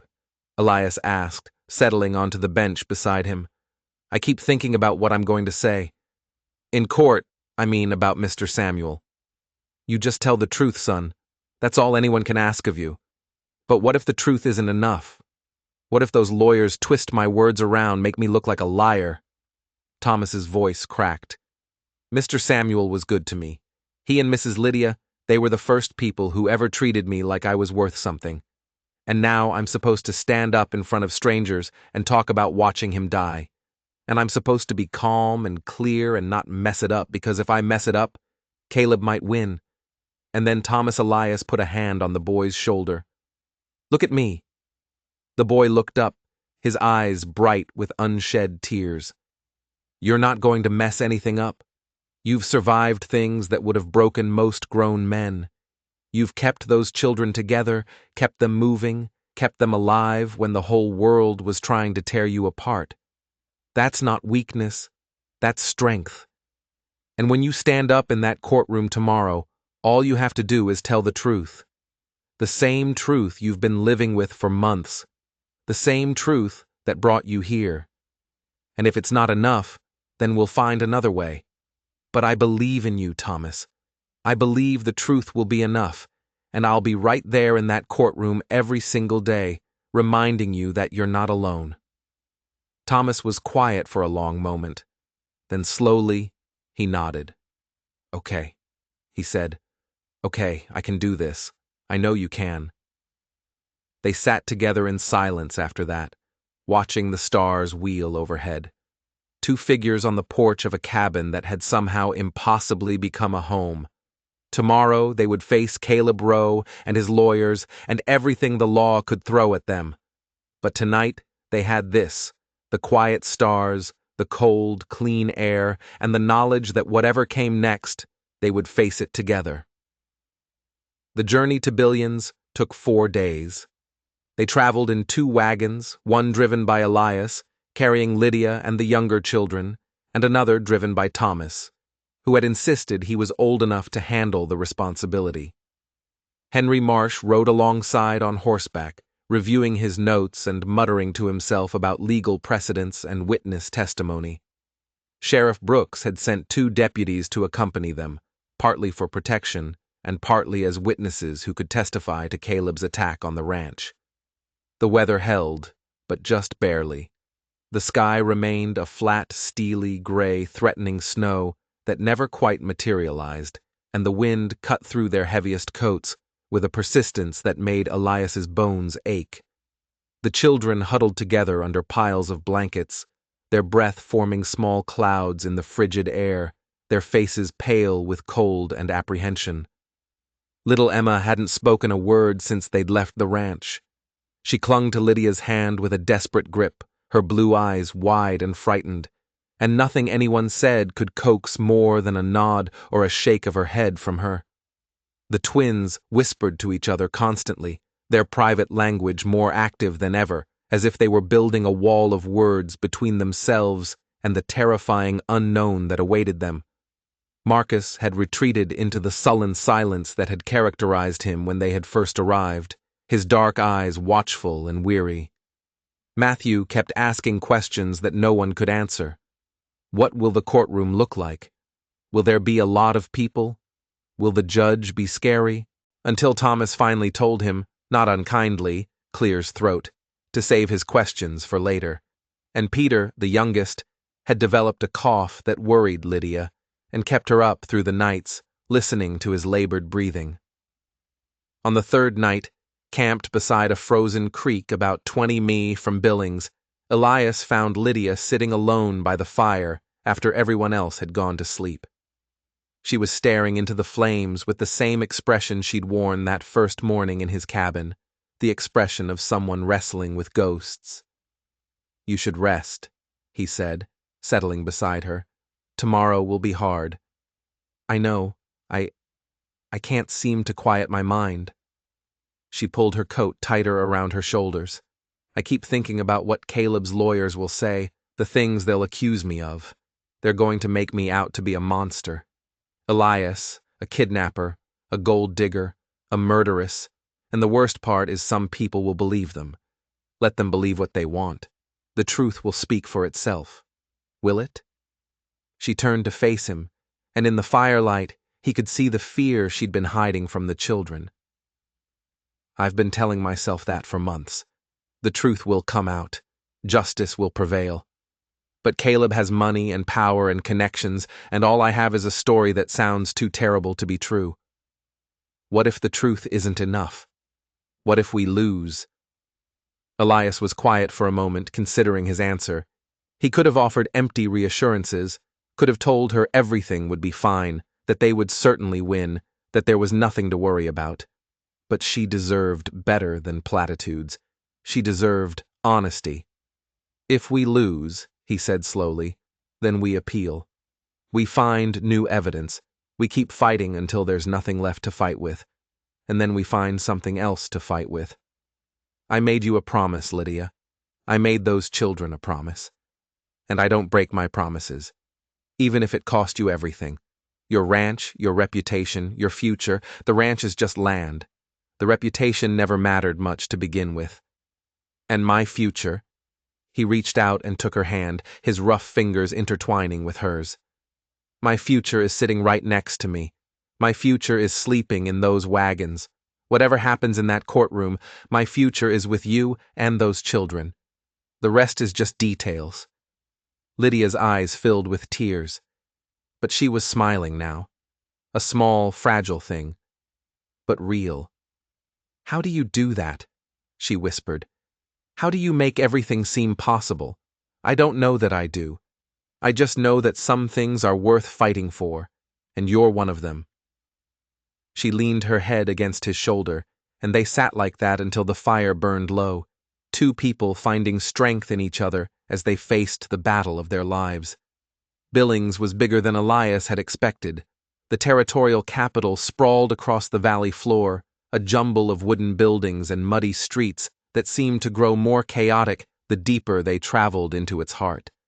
There were people everywhere, miners and merchants, cowboys and clerks, women in fine dresses and women in rags, all moving with the frenetic energy of a boomtown drunk on its own success. The noise was overwhelming after the quiet of the ranch, and the children pressed close together in the wagon, their eyes wide as they took in the chaos. Henry Marsh led them to a boarding house on the edge of town, a respectable establishment run by a widow named Mrs. Patterson, who took one look at the 7 exhausted children and immediately set about preparing hot food and warm baths without being asked. Poor lambs, she clucked, ushering them inside. Look at them, frozen half to death. What kind of monsters drag children across the territory in this weather? The kind who don't have a choice, Lydia said quietly. Mrs. Patterson's expression softened. The Roe trial, isn't it? I've heard the talk. Half the town's been buzzing about it for weeks. She lowered her voice. For what it's worth, I don't believe a word that man says. Anyone with eyes can see he's got the devil in him. Let's hope the jury feels the same way. The trial was scheduled to begin the following morning. That night, after the children had been fed and bathed and put to bed, Henry Marsh gathered Elias, Lydia, and Thomas in Mrs. Patterson's sitting room for a final strategy session.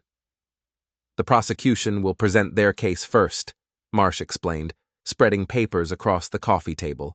They'll call witnesses to establish the circumstances of Samuel's death. Pastor Hart, the woman from the trading post, Sheriff Brooks.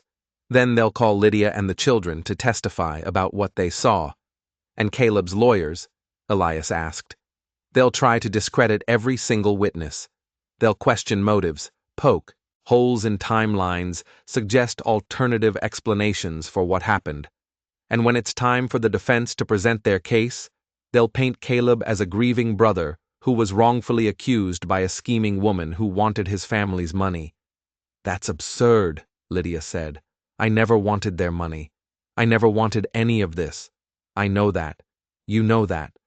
But the jury doesn't. That's what we have to prove. Marsh leaned forward, his expression intense. Lydia, when you take the stand, you need to be calm, clear. No matter what they say, no matter how they try to provoke you, You cannot lose your temper. These lawyers are experts at making witnesses look unreliable.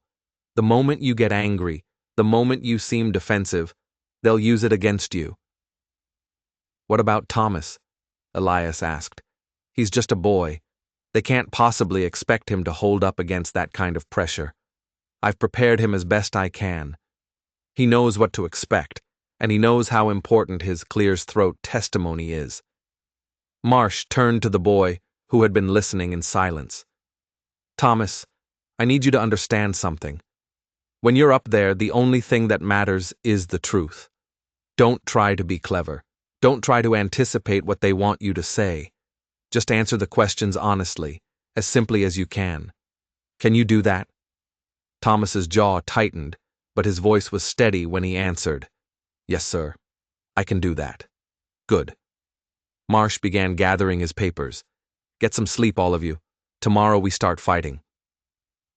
The Yellowstone County Courthouse was an imposing structure of red brick and white columns, designed to convey the authority and permanence of law in a territory that was still more wild than civilized.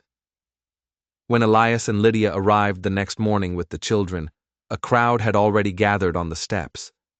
Curious onlookers, newspaper reporters, and what looked like half the population of Billings, all craning their necks for a glimpse of the notorious Lydia Rowe. "Don't look at them," Elias murmured, his hand steady on Lydia's elbow. "Keep your eyes forward. Don't give them anything." The inside of the courthouse was only slightly less chaotic. The main courtroom was packed with spectators, every seat filled and people standing 3 deep along the walls. At the front of the room, behind a massive oak desk, sat Judge Harrison Pierce, a stern-faced man in his 60s with silver hair and eyes that seemed to see through pretense to the heart of things. And at the defendant's table, surrounded by 3 lawyers and expensive suits, sat Caleb Rowe. He looked different than he had at the ranch.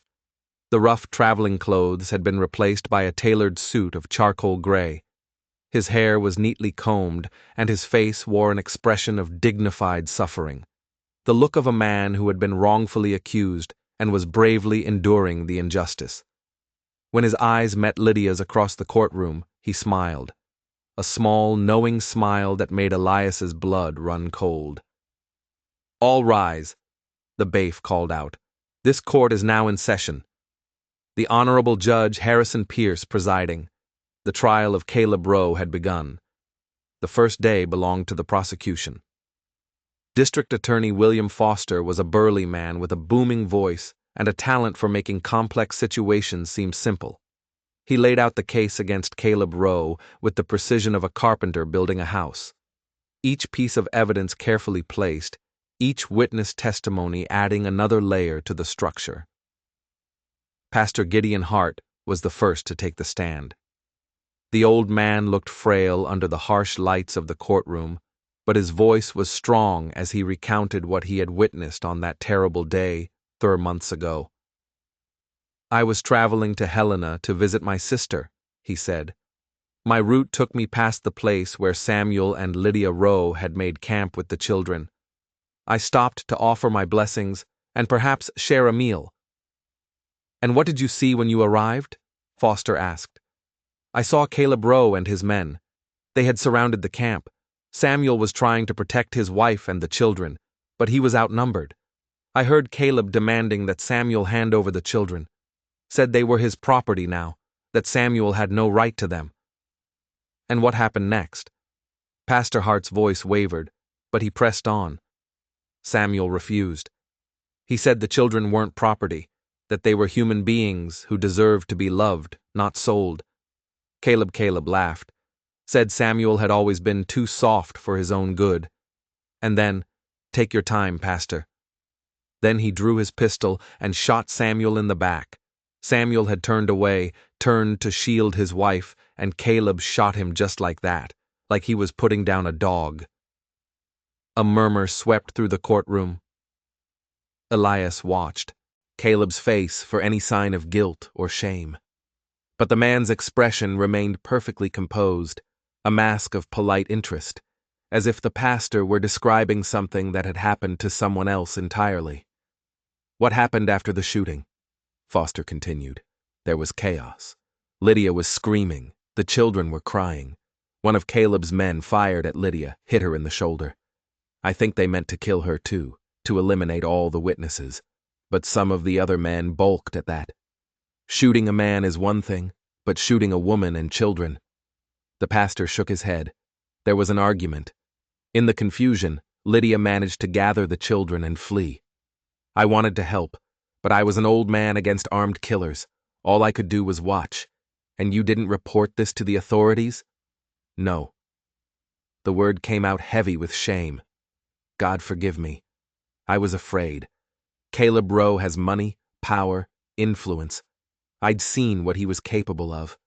I convinced myself that speaking up would only get me killed and wouldn't bring Samuel back anyway. I convinced myself that silence was the smart choice. His eyes found Lydia's across the courtroom. I was wrong.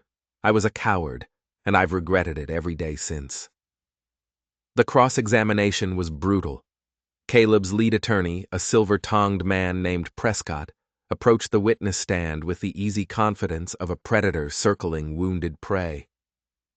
Pastor Hart, he began smoothly, you say you witnessed my client shoot his brother, yet you waited 3 months to come forward with this information.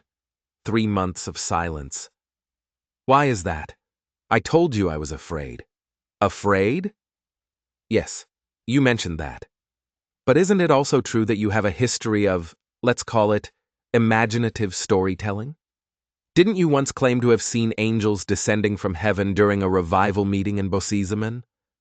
A ripple of laughter went through the crowd, and the pastor's face reened.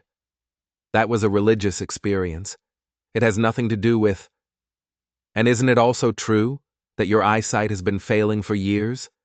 That you've been known to mistake strangers for friends, cattle for horses, and on one memorable occasion, your own barn for the church? My eyes aren't what they used to be, but I know what I saw that day. Do you? Do you really? Prescott leaned in close. Or is it possible that you saw a tragic accident, a confrontation that got out of hand, and your failing eyes and fearful mind transformed it into something more sinister?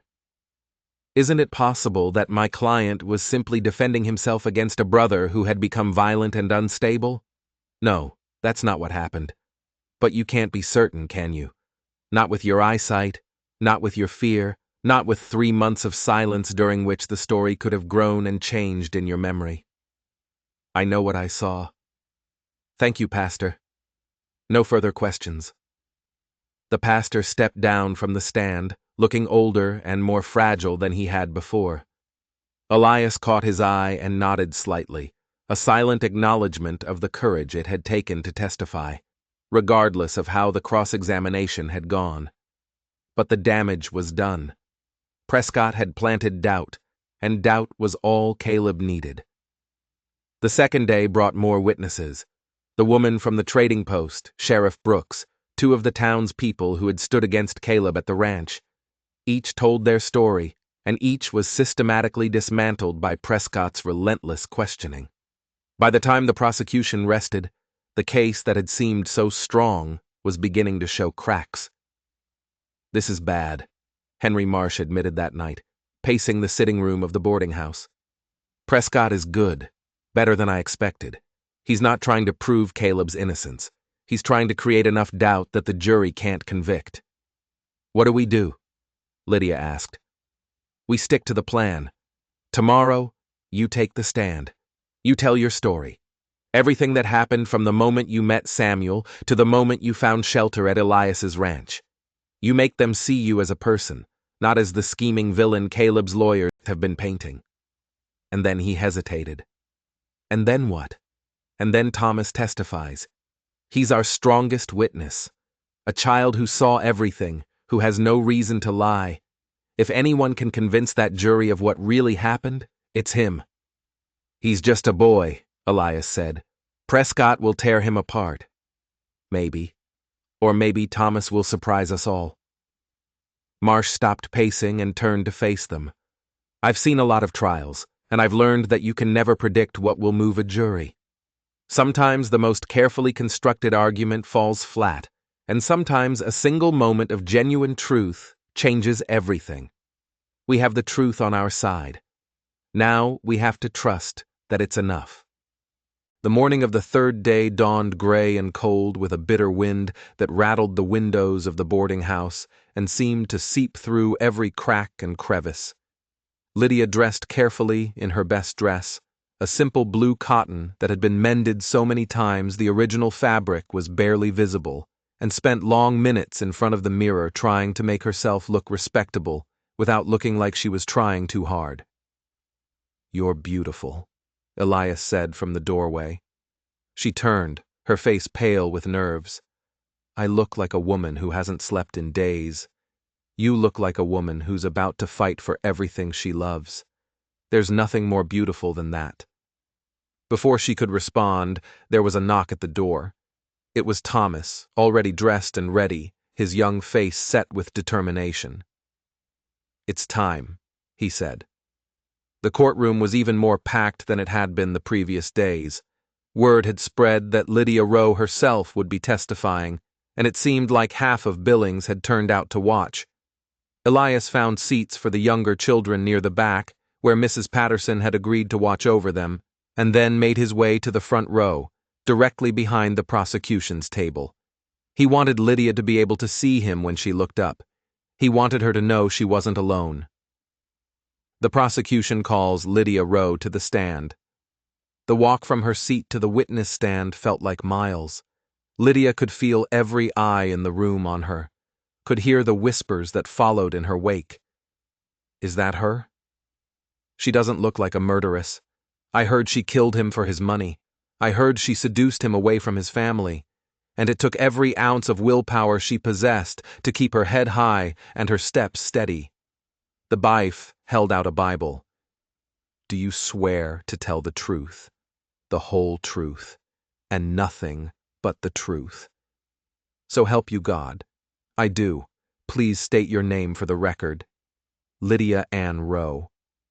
District Attorney Foster rose from his seat, his expression kind and encouraging. "Mrs. Rowe, I know this is difficult. Please take your time and tell us in your own words how you came to be fleeing across Montana with 7 children and a bullet wound in your shoulder." Lydia took a deep breath, and then she began to speak. She told them about meeting Samuel at a church social in Virginia, how he had been kind and gentle, so different from the other young men who saw women as property to be acquired rather than people to be loved. She told them about their wedding, about their dreams of starting a family, about the heartbreak of realizing that children might never come. Samuel couldn't accept it, she said, her voice steady despite the tears that threatened. He believed that family was about love, not blood. That's why when we started finding the orphans, children who had been abandoned, abused, left to die, he insisted we take them in. Every single one. "How many children did you take in?" 7. Eventually. Thomas was the first. We found him by the side of the road, half dead from cholera. His entire family had been killed. He was 10 years old, and the others, Emma's mother died in childbirth. Marcus was being beaten by the family that was supposed to be caring for him. The twins were about to be sold to a mining company as labor. Matthew's father abandoned him when his mother died. And Peter, her voice cracked. Peter was wandering alone on the prairie, 3 years old. No one ever came looking for him. No one ever cared. So you and your husband took them all in. We did. Samuel's family, his brother Caleb especially, was furious. They said we were wasting the family fortune on worthless orphans. They said we were bringing shame on the Rowe name. But Samuel didn't care. He said the only shame was leaving children to suffer when you had the power to help them. And what happened when Samuel's father died? When the family estate passed to Samuel? Lydia's expression hardened. Caleb couldn't accept it. He'd always been jealous of Samuel, the favorite son, the one everyone loved. When Samuel inherited everything, Caleb demanded that we hand over the children. He said they were a burden, a waste of resources. He had plans for them. He said plans that would turn them into assets rather than liabilities. What kind of plans? He wanted to sell them to mines, to factories, to anyone who would pay for child labor. When Samuel refused, Caleb swore he would take everything from us. The estate, the money, the children. He said if he couldn't have them, no one would. And did he act on those threats? We fled before he could. Samuel knew his brother, knew what he was capable of. We took the children and headed west, hoping to start over somewhere Caleb couldn't find us. The tears were falling freely now, but Lydia made no move to wipe them away. We were wrong. He found us. He always found us. Tell us what happened on the day Samuel died. The courtroom had gone utterly silent. Even the reporters had stopped scribbling in their notebooks, transfixed by the raw emotion in Lydia's voice. We had stopped to rest. The children were exhausted, and we needed supplies. We thought we were safe. We hadn't seen any sign of Caleb's men in days, but they were waiting for us. She paused, gathering herself. Caleb rode into our camp with 6 armed men. He told Samuel to hand over the children. Samuel refused. He said the children weren't property, that they had a right to choose their own lives. Caleb laughed. He said Samuel had always been too soft, too weak. And then he said something I'll never forget. What did he say? He said, "If you won't give them to me, brother, then you're no use to anyone." And then he shot him. Samuel wasn't even armed. He had turned to shield me, and Caleb shot him in the back like a coward. A gasp went through the courtroom. Elias watched Caleb's face, and for just a moment, just a fraction of a second, he saw something flash in the man's eyes. Not guilt, not shame. Rage. The rage of a predator whose prey was fighting back.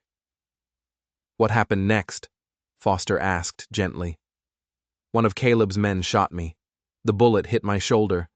I think they meant to kill us all. Me and the children. Everyone who had witnessed what Caleb did.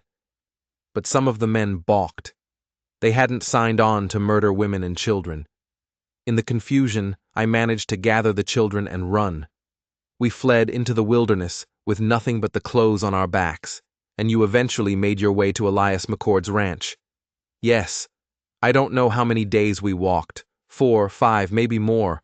I was feverish from the wound, and the children were starving. When we found Mr. McCord's barn, I thought we were going to die there. I was ready to die as long as I could protect the children until my last breath." Her eyes found Elias in the crowd, but Mr. McCord found us. He could have turned us away. Should have turned us away. Instead, he saved our lives. He saved all of our lives. Foster nodded slowly. "Thank you, Mrs. Rowe." No further questions. The courtroom seemed to let out a collective breath, but Lydia knew the worst was yet to come. She watched Prescott rise from his seat, straightening his expensive suit, and felt her stomach clench with dread. "Mrs. Rowe," he began, his voice dripping with false sympathy. "That was quite a moving story. I'm sure everyone in this courtroom was touched by your account of rescuing orphans and fleeing from the wicked Caleb Rowe. But I wonder if you'd be willing to answer a few questions that might complicate that narrative. I'll answer any questions you have. How generous." "Let's start with something simple. When you married Samuel Rowe, were you aware of his family's wealth?" "I knew they were comfortable." "Yes, comfortable. That's an interesting way to describe one of the richest families in Virginia." Prescott began to pace, his movements slow and deliberate. "In fact, isn't it true that the Rowe estate was worth over $100,000? That Samuel stood to inherit everything?" "I didn't marry Samuel for his money. Of course not. But you certainly benefited from it, didn't you? The fine clothes, the servants, the ability to take in 7 orphans without a thought for the cost. Samuel and I both believed. And isn't it also true that when Samuel's father died, you encouraged him to cut ties with his brother, to write Caleb out of the will entirely? Caleb wanted to hurt those children. Samuel was protecting them or isolating his brother from the family fortune. Prescott stopped pacing and turned to face her directly. Isn't it possible, Mrs. Rowe, that you saw an opportunity when you married Samuel? An opportunity to gain access to his wealth, to turn him against his own family, and eventually, when he was no longer useful, to dispose of him entirely. That's not true, isn't it? You admit that you and your husband were in conflict with Caleb Rowe.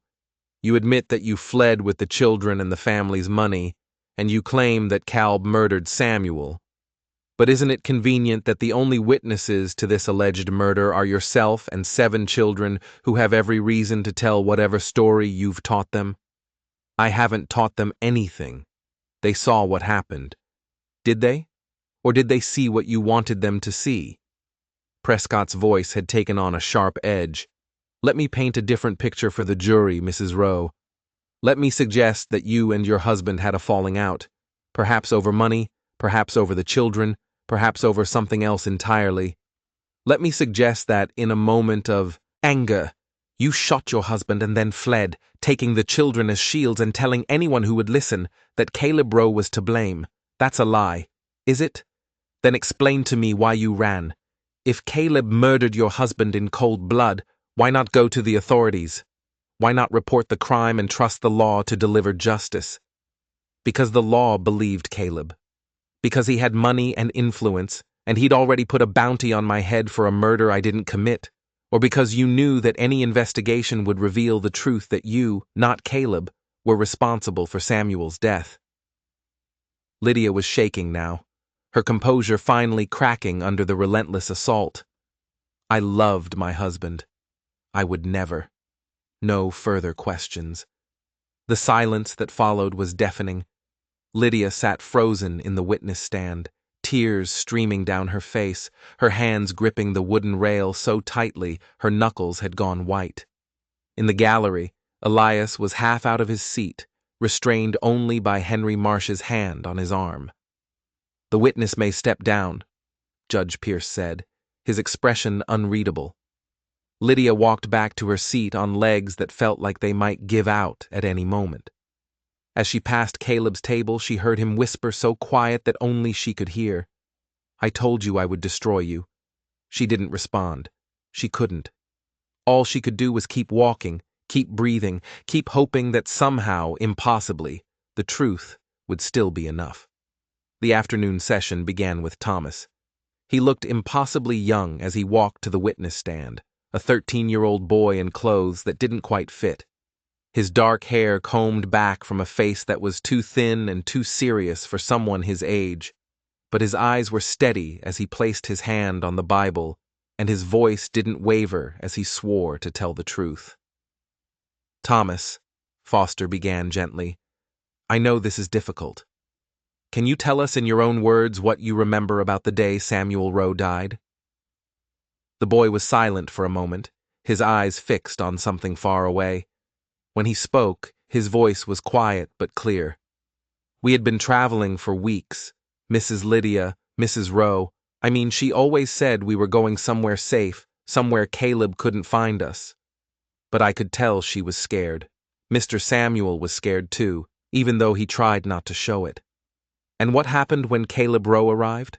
We heard horses first, a lot of them. Mr. Samuel told us all to stay behind him, me and the other children. He told Mrs. Lydia to be ready to run if things went bad. Thomas paused, his jaw tightening. Caleb rode into camp like he owned the place. He had men with him, 6 of them, all armed. He told Mr. Samuel to hand over the children, said we belong to him now. What did Samuel say? He said no. He said we weren't property, that we had the right to choose our own lives. Caleb laughed. He called Mr. Samuel weak, soft. He said Thomas's voice wavered for the first time. He said, if Mr. Samuel couldn't be useful, there was no point keeping him around. And then Mr. Samuel turned to make sure Mrs. Lydia was behind him. He was trying to protect her, and that's when Caleb shot him in the back. Mr. Samuel didn't even have a gun. The courtroom was utterly silent. Even Prescott, who had been so confident during Lydia's cross-examination, seemed momentarily taken aback by the raw honesty in the boy's voice. What happened after the shooting? Foster asked. Everything went crazy. Mrs. Lydia screamed. One of Caleb's men shot at her, hit her in the shoulder. There was a lot of yelling. Some of Caleb's men didn't want to kill women and children, and they started arguing. Mrs. Lydia grabbed my hand and told me to get the others. So I did. I got everyone together, and we ran. You ran? Yes, sir. We ran for a long time. Days, maybe. Mrs. Lydia was hurt bad, but she wouldn't stop. She said we had to keep moving, that Caleb would be coming. She was right. He's been coming for us ever since. Foster nodded slowly. Thank you, Thomas. No further questions. Prescott rose, his expression carefully neutral, but Elias could see something behind that mask. Uncertainty, perhaps. Weariness. Even a man like Prescott knew there were lines that shouldn't be crossed, and attacking Clear's throat, a child witness was dangerously close to one of them. Thomas, he began, his voice noticeably softer than it had been with Lydia. You've been through a lot. Everyone in this courtroom can see that. But I need to ask you some questions that might be difficult. Do you understand? Yes, sir. Good. Now you say you saw my client shoot Samuel Rowe, but you also admit that things were chaotic. People yelling, horses moving, dust everywhere. Isn't it possible that in all that confusion you might have been mistaken about what you saw? No, sir. No. You sound very certain. I am certain. Thomas's voice was steady, his eyes meeting Prescott's without flinching. I was standing right behind Mr. Samuel. I saw everything. Mr. Caleb raised his gun and pointed it at Mr. Samuel's back. He pulled the trigger. I saw the bullet hit. I saw Mr. Samuel fall. But you were frightened, weren't you? And frightened children sometimes see things that aren't really there. I was frightened, Thomas agreed. But I wasn't imagining things. I know what I saw, and what I saw was murder. Prescott's expression tightened almost imperceptibly. You've been living with Mrs. Rowe for months now. First on the road, then at the McCord Ranch. Isn't it possible that she's influenced your memories, that she's told you what to say? Mrs. Lydia never told me what to say. She didn't have to. I was there. I saw what happened. And yet, your story matches hers perfectly. Doesn't that seem convenient? Thomas was quiet for a moment. When he spoke again, his voice carried a weight that seemed far too heavy for a 13-year-old boy. My whole family died of cholera, he said slowly. My ma and pa, my little sister. I watched them all die one by one, and there was nothing I could do. After that, I was alone. Nobody wanted me. Nobody cared if I lived or died. And then Mr. Samuel and Mrs. Lydia found me. They took me in. They treated me like I was worth something. Mr. Samuel used to say that family isn't about blood, it's about love. He died protecting that belief. And I'm not going to let his killer get away with it just because some lawyer thinks I can be confused or manipulated. The courtroom was utterly silent. Prescott opened his mouth, closed it again, and for a long moment simply stood there, seemingly at a loss. No further questions, he said. Finally, Thomas stepped down from the witness stand and walked back to his seat. As he passed Lydia, she reached out and squeezed his hand just for a moment, just enough to let him know that he had done well, that she was proud of him, that he was everything Samuel had believed he could be. The day's testimony continued with more witnesses, more questions, more legal maneuvering. But something had shifted in the courtroom. The doubt that Prescott had so carefully cultivated was beginning to crack, replaced by something that felt almost like conviction. That night, back at the boarding house, Henry Marsh was cautiously optimistic. Thomas was incredible, he said. Prescott couldn't touch him, and the jury saw it. You could tell by their faces. They believe him. Is it enough? Lydia asked. I don't know. Caleb's lawyers still have tricks up their sleeves. But for the first time since this trial started, I actually think we have a chance. Outside, the wind had died down, and the sky had cleared to reveal a brilliant canopy of stars. Elias stood on the porch of the boarding house, looking up at them, thinking about everything that had happened and everything that was still to come. Lydia came out to join him, wrapping her coat tightly around her shoulders. "You should be resting," he said. "So should you." They stood in silence for a while, watching the stars, breathing in the cold, clean air. "Whatever happens tomorrow," Lydia said finally, "I want you to know how grateful I am for everything you've done, for everything you've been. Lydia, let me finish. When I walked into your barn that night, I was ready to die. I'd given up hope, not just for myself, but for those children. I thought the world was too cruel, too broken, too unfair for any of us to survive. But you proved me wrong. You showed me that there's still kindness in this world, still courage, still people who will stand up for what's right, even when it costs them everything. I didn't do anything special. I just did what anyone would do." "No." She turned to face him, and in the starlight, her eyes were bright with tears. "You did what almost no one would do. You opened your home to strangers. You stood up against a powerful enemy. You believed in me when you had no reason to. That's not ordinary, Elias. That's extraordinary, and I will never ever forget it."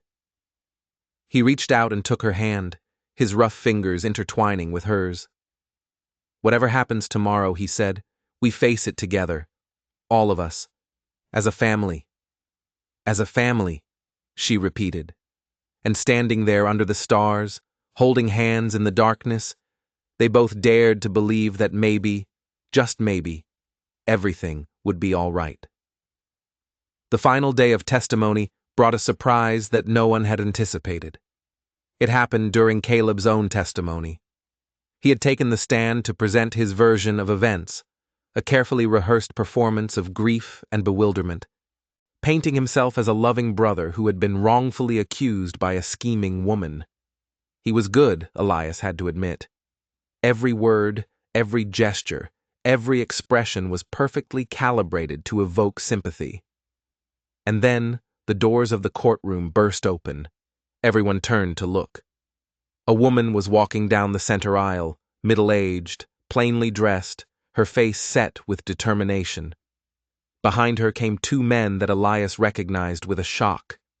They were Caleb's men, the same men who had attacked the ranch, the same men who had followed Caleb's orders without question. But now they were walking into the courtroom with their hands empty and their heads bowed. "What is the meaning of this?" Judge Pierce demanded. The woman stepped forward. "Your Honor, my name is Martha Simmons. I was Caleb Rowe's housekeeper for 15 years, and I have evidence that will prove beyond any doubt that this man murdered his brother." The courtroom erupted into chaos. Prescott was on his feet, objecting strenuously. Caleb's face had gone pale, his composure finally cracking. The spectators were shouting. The reporters were scribbling furiously. And through it all, Judge Pierce was banging his gavel and demanding order. When the noise finally subsided, the judge turned to the woman with a stern expression.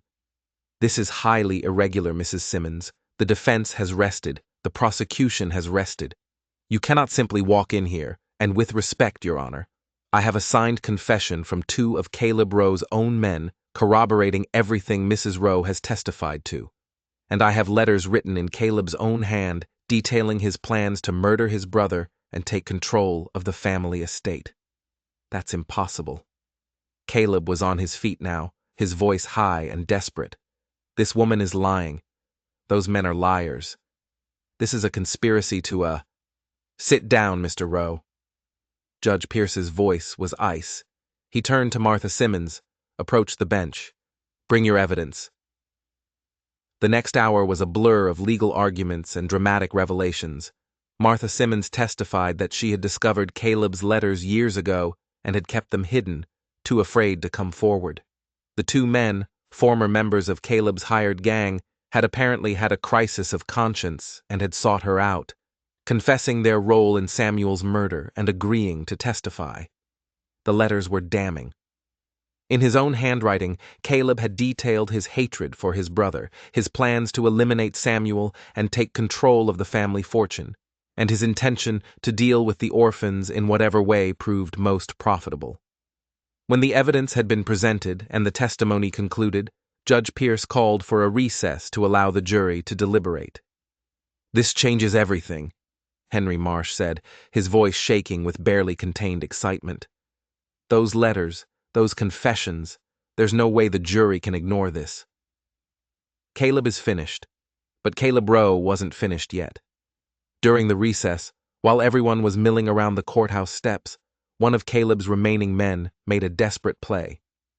He had smuggled a pistol into the courthouse, and as Lydia and Elias emerged into the afternoon sunlight, he raised the weapon and took aim. Clear's throat. "Look out!" The shout came from Thomas, who had seen the gunman a split second before anyone else. He threw himself at Lydia, knocking her to the ground just as the shot rang out. The bullet went wide, striking the brick wall of the courthouse and sending up a spray of dust and debris. And then Sheriff Brooks was there, and two of his deputies, and the gunman was on the ground with his arm twisted behind his back, and people were screaming and running, and the chaos seemed like it would never end. When the dust settled, Lydia was unheard. Thomas was unheard, but Caleb Rowe was being dragged back into the courthouse in chains. His mask of dignified composure finally shattered, his face contorted with rage. "You can't do this to me," he was screaming. "I am Caleb Rowe. You are under arrest for attempted murder," Sheriff Brooks said calmly, among other things. The jury returned their verdict 2 hours later. Judge Pierce read it aloud, his voice carrying across the packed courtroom with the weight of finality. On the charge of murder in the first degree, the jury finds the defendant, Caleb Rowe, guilty. The words seemed to hang in the air for a long moment, and then the courtroom exploded. People were cheering, crying, embracing each other. Lydia collapsed against Elias, sobbing with relief. The children clustered around them, their faces bright with joy and disbelief. It was over. After months of running, months of fear, months of wondering if the truth would ever be enough, it was finally over. Judge Pierce banged his gavel until the noise subsided. "The defendant is remanded to custody pending sentencing. This court is adjourned." As the Byfes led Caleb away, he turned to look at Lydia one last time. His face was blank now, empty of everything. Rage, desperation, even hatred. He looked like a man who had already begun to disappear. "You haven't won," he said. "You'll never be free of me." Lydia met his gaze without flinching. "I already am." And then he was gone, and the nightmare that had haunted her for so long was finally truly over.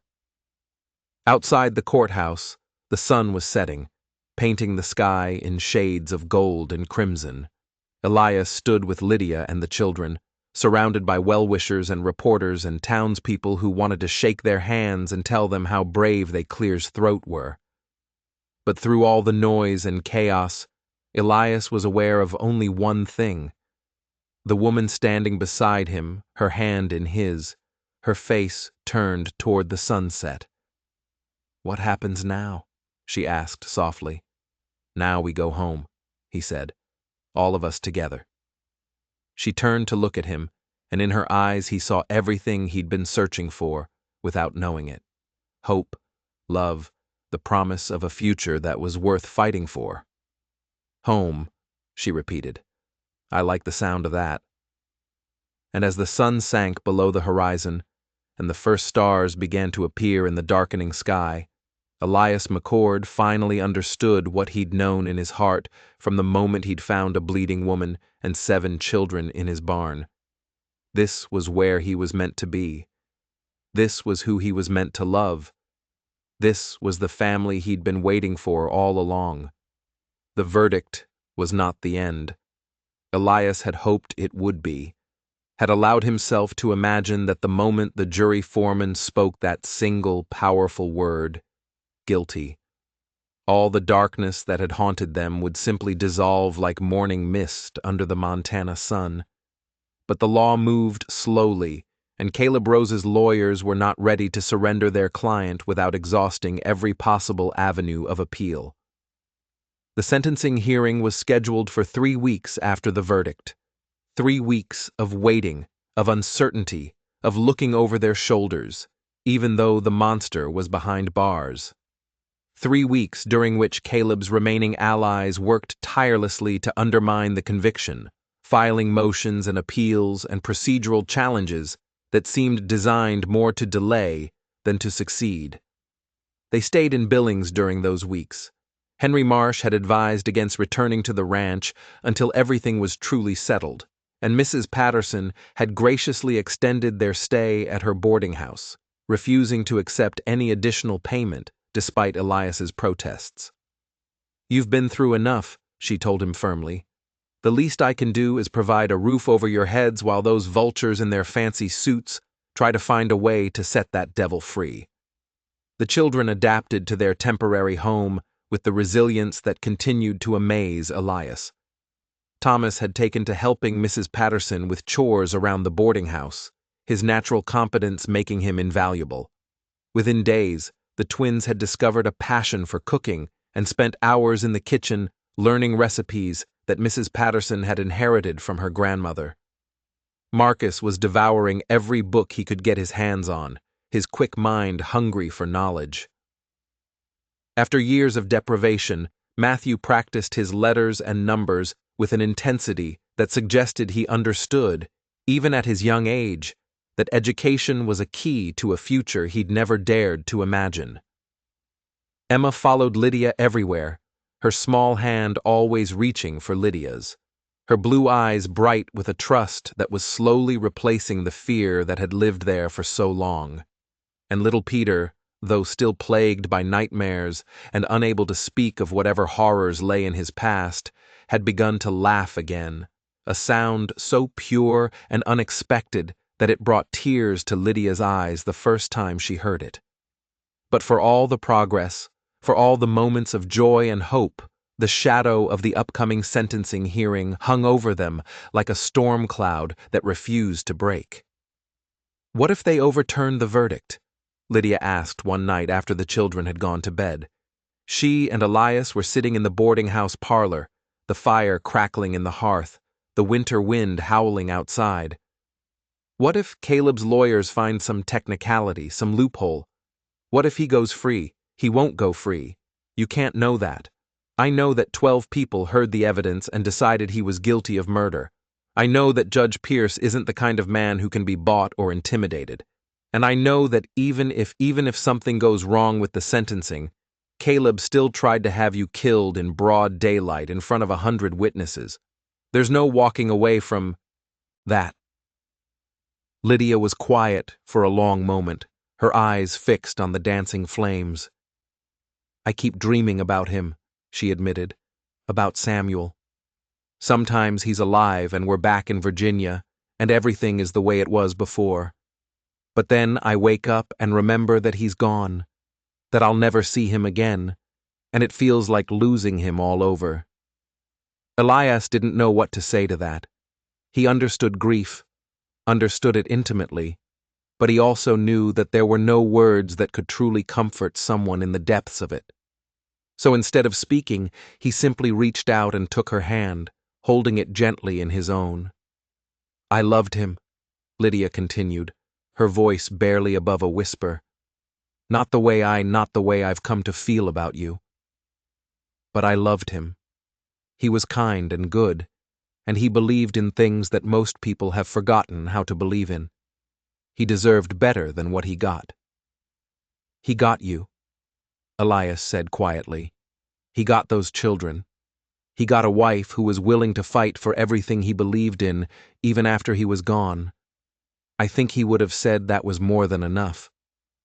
Lydia turned to look at him, and in the firelight her eyes were bright with unshed tears. "How do you do that?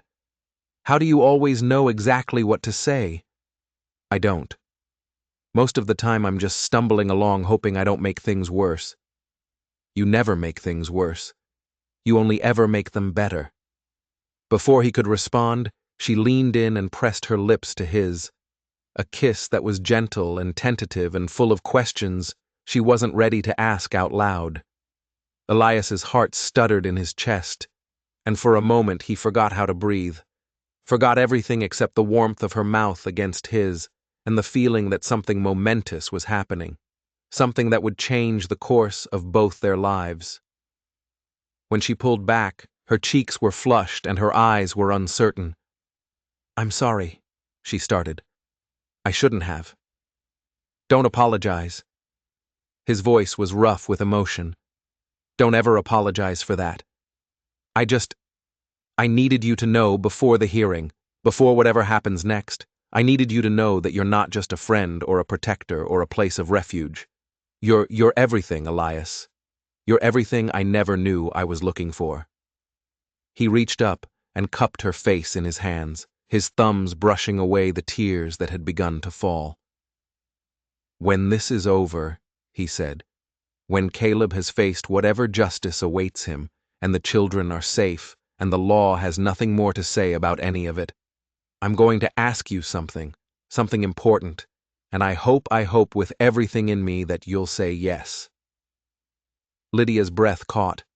Elias, not now, not tonight, but soon.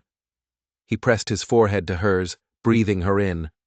Soon they sat like that for a long time, holding each other in the firelight, two wounded souls finding their way towards something that felt almost like healing. The morning of the sentencing hearing dawned clear and cold. The sky was a brilliant cloudless blue, the kind of Montana sky that seemed to stretch on forever, mocking the petty concerns of the humans who lived beneath it. Elias dressed in his best suit, the one he'd worn to Margaret's funeral, and helped the children into their own formal clothes. They were all going to the courthouse today. All of them. Marsh had thought it important for the judge to see the family that Caleb had tried to destroy. "Are you nervous?" Thomas asked as they walked through the streets of Billings toward the courthouse. "A little," Elias admitted. "Are you? I keep thinking about what you said about how the truth will be enough." The boy was quiet for a moment. "Do you really believe that?" "I believe that we've done everything we can. I believe that good people have stood up against evil, and I believe that whatever happens today, we'll face it together." Elias put a hand on the boy's shoulder. "That's not nothing, Thomas. That's not nothing at all." The courthouse was less crowded than it had been during the trial. Most of the curious onlookers had lost interest once the verdict was delivered, and now only the true stakeholders remained. Lydia and Elias and the children, Henry Marsh and his assistants, Sheriff Brooks and his deputies, and a handful of reporters who sensed that today's hearing might provide material for one final story. And at the defendant's table, flanked by armed guards, sat Caleb Rowe. He looked different than he had during the trial. The expensive suit had been replaced by prison grays, and his carefully groomed appearance had given way to a gauntness that spoke of sleepless nights and dwindling hope. But his eyes, those cold, calculating eyes, hadn't changed at all. When his gaze found Lydia's across the courtroom, the hatred in them was as raw and undiluted as ever. "All rise." Judge Pierce entered and took his seat behind the bench. He looked tired, Elias thought. Tired and old and burdened by the weight of the decision he was about to render. This court is now in session for the sentencing of Caleb Jonathan Rowe, convicted of murder in the first degree in a tear and attempted murder. The judge's voice was heavy with formality. "Before I pronounce sentence, the defendant has the right to make a statement. Mr. Rowe, do you wish to address the court?" For a long moment, Caleb didn't move. Then slowly, he rose to his feet. His chains clinked in the silence. "Your Honor," he began, and his voice was different too, softer, more measured, stripped of the arrogance that had characterized him throughout the trial. "I want the court to know that I accept responsibility for my actions. I was angry and I was jealous, and I let those feelings drive me to do something unforgivable. My brother Samuel was a good man. He deserved better than what I gave him. And Lydia." His eyes flickered to her, and for just an instant something human seemed to flicker behind the mask. "Lydia was a good wife to him. I see that now. I see a lot of things now that I couldn't see before." The courtroom was utterly silent. Elias watched Lydia's face, saw the conflict there, the desire to believe that some part of Caleb might genuinely regret what he'd done, wearing with the knowledge of everything he'd put her through. "I know that nothing I say can undo the harm I've caused," Caleb continued. "I know that the children will carry the scars of what they witnessed for the rest of their lives. And I know that asking for mercy is probably more than I deserve. But I'm asking anyway, not for my sake, but for the sake of whatever good might still be possible in this world. I don't want to die with hatred being the last thing I offer. I want to die if I must die, knowing that I tried at the end to be something better than what I was." He sat down. The silence stretched on. Judge Pierce studied the man before him with an expression that was impossible to read. When he finally spoke, his voice was measured and careful. "The court has received statements from several character witnesses, as well as victim impact statements from Mrs. Lydia Rowe and her adopted children. We have also received petitions from citizens of Reed's Crossing and Billings requesting that the maximum sentence be imposed." He paused, shuffling papers on his desk. "Mrs. Rowe, do you wish to address the court before sentencing?" Lydia rose to her feet. Her hands were trembling, but her voice was steady when she spoke. "Your Honor, I want to begin by thanking this court and this community for believing us, for listening to our story and deciding that the truth mattered more than money or power or influence.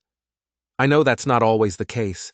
I know there are people in this world who never get justice, no matter how hard they fight for it.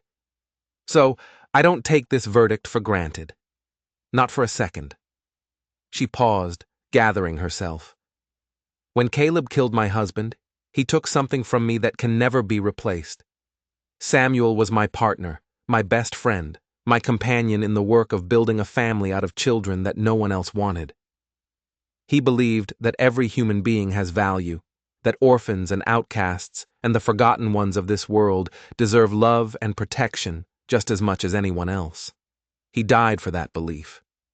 And I have to live with knowing that his last moments were filled with fear and pain, that he was shot in the back by his own brother while trying to protect the people he loved." Tears were streaming down her face now, but she didn't stop. "I don't know if Caleb's apology is genuine. I don't know if he's truly changed, or if this is just another manipulation designed to save his own skin. What I know is that 7 children saw their father figure murdered in front of them. What I know is that a bullet in my shoulder was meant to silence me forever. What I know is that Caleb Rowe, despite everything that's happened, still has people in this world who would do his bidding if he were ever set free." She turned to face Caleb directly. "You asked for mercy, but you showed no mercy to Samuel. You showed no mercy to those children. You showed no mercy to me. And so I ask this court to show you exactly as much mercy as you showed us. No more, no less." She sat down. The silence that followed was absolute. Even the reporters had stopped writing, transfixed by the raw emotion in Lydia's words. Judge Pierce cleared his throat. "Thank you, Mrs. Rowe. Is there anyone else who wishes to address the court?"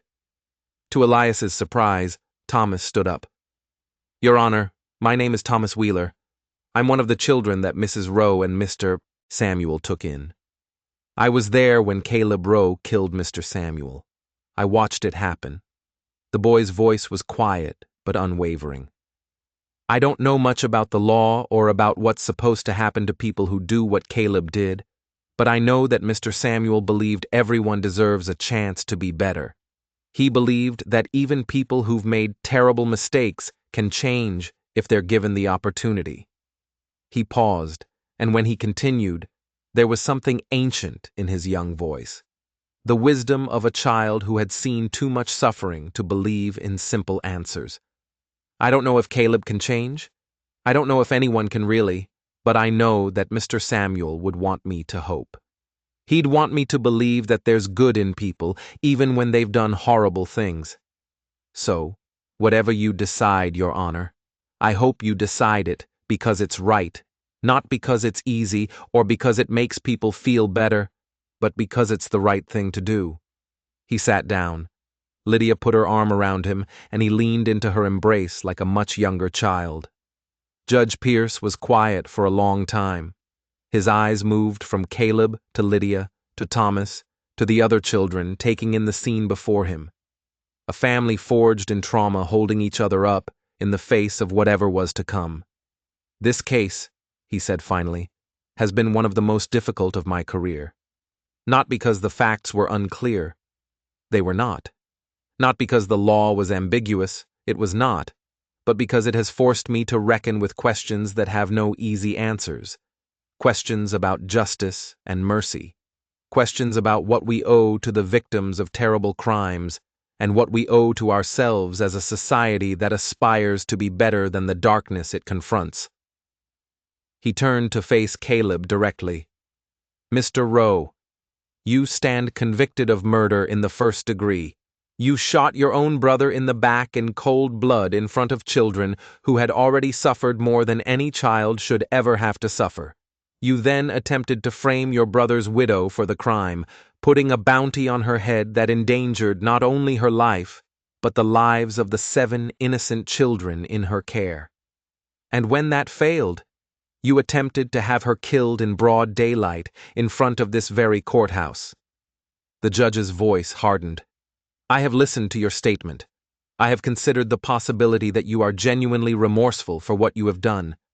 But I cannot escape the conclusion that your words today are simply another attempt at manipulation, another mask worn by a man who has never shown genuine concern for anyone but himself." He drew a deep breath. "The sentence of this court is death by hanging, to be carried out no later than 30 days from this date. May God have mercy on your soul." The gavel fell. The sound seemed to echo through the courtroom, through the building, through the cold Montana air outside. Caleb Rowe sat frozen, his face blank with shock, as if he had truly believed that his performance of contrition would save him. The guards moved forward to take him away, and as they did, something broke loose in him. "This isn't over," he screamed, struggling against his chains. "You hear me, Lydia? This isn't over. I have friends. I have people who will finish what I started. You'll never be safe. Never." His voice echoed through the courthouse as they dragged him away, growing fainter and fainter until it was swallowed by the slamming of heavy doors. And then he was gone. The days that followed were strange and surreal. The execution was scheduled for the end of the month, and there was nothing to do but wait. Wait, and try to adjust to the idea that the nightmare was finally truly ending. Elias wanted to take Lydia and the children home back to the ranch, where they could begin rebuilding their lives, but Marsh had cautioned them to remain in Billings until Caleb was actually dead. "He still has allies," the lawyer warned. "People who owe him favors, people who might try something desperate. Until the sentence is carried out, you need to stay where there are witnesses, where there's protection." So they stayed and they waited and they tried to live their lives as normally as possible while death hung in the air like the promise of a storm. Lydia threw herself into caring for the children. She established routines: breakfast at 7, lessons at 8, outdoor play when the weather allowed, quiet reading time in the afternoons. She cooked meals that reminded her of Virginia, teaching the twins the recipes her grandmother had taught her. She told stories at bedtime, stories about brave knights and clever princesses and ordinary people who did extraordinary things. She held Emma when the nightmares came, and sat with Peter during his long silences, and listened, patiently, when Matthew asked his endless questions. And at night, after the children were asleep, she would sit with Elias in the parlor and talk about the past, about the future, about the 1,000 small decisions that make up a life. "I've been thinking about what you said," she told him one evening about a week before the scheduled execution, "about asking me something when this was over." Elias's heart stuttered, and I've been thinking that maybe I don't need to wait for you to ask." She turned to face him, and in her eyes he saw something that took his breath away. Not just hope, not just affection, but a certainty that he had never expected to see. "Elias McCord," she said, "I have known you for 3 months. In that time, you have saved my life, protected my children, stood against a murderer, and shown me that it's possible to find love again after loss. You have given me something I thought I'd lost forever. A reason to believe that the future can be better than the past." "Lydia, let me finish." She reached out and took his hands in hers. "I don't know what the rest of my life holds. I don't know if we'll face more trials, more dangers, more heartbreak. But I know that whatever comes, I want to face it with you. I want to build a home with you. I want to raise those children with you. I want to grow old with you, Elias. I want to be your wife." The words hung in the air between them. Elias felt tears prick at his eyes, something that hadn't happened since Margaret's funeral, something he thought he'd forgotten how to do. "You're supposed to let me ask," he said, his voice rough. "I got tired of waiting. I was going to get down on one knee. I was going to make a speech. You can still make the speech. Just do it as my future husband instead of my hopeful suitor." He laughed, then a real laugh, full and warm, and pulled her into his arms. "Yes," he said against her hair. "Yes, Lydia Rowe. I will be your husband. I will be father to your children. I will spend every day of the rest of my life trying to deserve the gift you've just given me. You already deserve it," she whispered. "You've always deserved it." They held each other for a long time, and when they finally pulled apart, both of their faces were wet with tears. "We should tell the children," Lydia said. "In the morning, tonight is for us." They sat together by the fire, holding hands, talking about the future, about the ranch, about the children, about the life they would build together. For the first time in months, Lydia allowed herself to imagine beyond the next crisis, beyond the next threat. She allowed herself to dream. The news reached them 3 days before the scheduled execution. Elias was helping Thomas with his arithmetic when Sheriff Brooks arrived at the boarding house, his face grim. "There's been a development," he said without preamble. "Caleb Rowe was found dead in his cell this morning." Lydia, who had been in the kitchen with the twins, came running at the sound of the sheriff's voice. "What? How?" "Poison, most likely. We found a vial hidden in his mattress, something he must have smuggled in before the trial. The doctor says he died sometime in the night. He killed himself. That's what it looks like. Left a note, too." Brooks pulled a folded paper from his coat. "Addressed to you, Mrs. Rowe. We've already read it. Had to for the investigation, but I figured you'd want to see it for yourself." Lydia took the paper with trembling hands. Elias moved to stand beside her, reading over her shoulder. The handwriting was shaky, almost illegible in places, but the words were clear enough. "Lydia, if you're reading this, I've taken myself out of this world before the hangman could do it for me. I suppose that's one final act of control in a life that was always about control. I want you to know that I meant what I said at the sentencing, not all of it. I'm not fool enough to believe I've suddenly become a good person, but some of it. I did envy Samuel. I envied him. His goodness, his ability to love without calculation, his faith that people could be better than they were. I hated him for it, and I killed him for it, and I'll carry that sin into whatever comes next. But I don't want to die with hatred being the last thing I offer. So here's the truth, Lydia. You were the best thing that ever happened to my brother. You made him happy in a way I never understood and could never achieve. The children, those orphans you both took in, they were proof that love is more powerful than blood, more binding than law, more real than any of the things I spent my life chasing. I can't undo what I've done. I can't bring Samuel back or heal the wounds I've inflicted. But I can give you one final gift: peace. I have destroyed all records of my claims against you and the children. I've withdrawn all pending legal actions, and I've instructed my lawyers to transfer the remainder of the Rowe estate, whatever Caleb's portion would have been, to you and your family. It won't balance the scales. Nothing could. But perhaps it will help you build the life that Samuel wanted for all of you. Tell the children I'm sorry. Tell Thomas that his testimony at the trial was the most courageous thing I've ever witnessed. Tell them all that even at the end, even in the darkest part of my soul, I recognized what they were. Not orphans, not property, not burdens, but miracles. Every single one of them. Caleb Jonathan Rowe. Lydia's hands were shaking so badly that the paper nearly fell. Elias took it from her gently and set it aside, then gathered her into his arms. "It's over," he said. "It's really over." "I don't know what to feel," she whispered. "I wanted him to face justice. I wanted him to hang for what he did. But this is still justice. A different kind, maybe, but justice nonetheless. He transferred the estate, the money, all of it. That doesn't change what he did." "No, but it changes what we can do." She pulled back to look at him, and in her eyes he saw something new. A vision taking shape, a dream growing into possibility.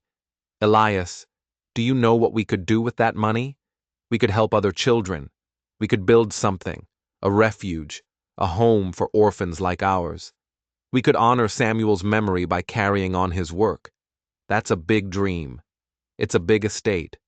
Despite everything, she was smiling now. "We could do so much good. We could save so many children. Isn't that what Samuel would have wanted?" Elias looked at her. This woman who had lost so much, suffered so much, fought so hard, and felt his heart swell with an emotion he couldn't name. "Yes," he said, "I think that's exactly what Samuel would have wanted." The funeral was small and private. Not Caleb's funeral that was handled by his lawyers, attended by no one, but a memorial service for Samuel held in the little church in Reed's Crossing, 2 weeks after they returned to the ranch. Pastor Hart presided, his voice strong and clear as he spoke about a man he had barely known but deeply admired. Samuel Rowe believed that family is not about blood, the pastor said. He believed that love is the only bond that truly matters. He gave his life defending that belief. And because of his sacrifice, 7 children will grow up knowing that they are valued, that they are loved, that they belong. The children sat in the front pew, clean and solemn in their best clothes. Thomas had his arm around Emma, who was crying softly. The twins held hands, their faces mirror images of grief and hope. Marcus sat very straight, his dark eyes fixed on the simple wooden cross at the front of the church. Matthew had 1,000 questions that he was for once keeping to himself. And little Peter, the boy who had wandered alone on the prairie, the boy who still couldn't speak of whatever horrors had driven him there, reached out and took Lydia's hand, holding it tightly as if he would never let go.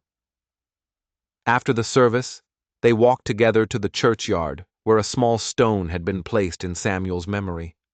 There was no body to bury. Samuel's remains had been lost somewhere on the Montana plains, but the stone gave them a place to grieve, a focal point for the mourning that had been delayed too long.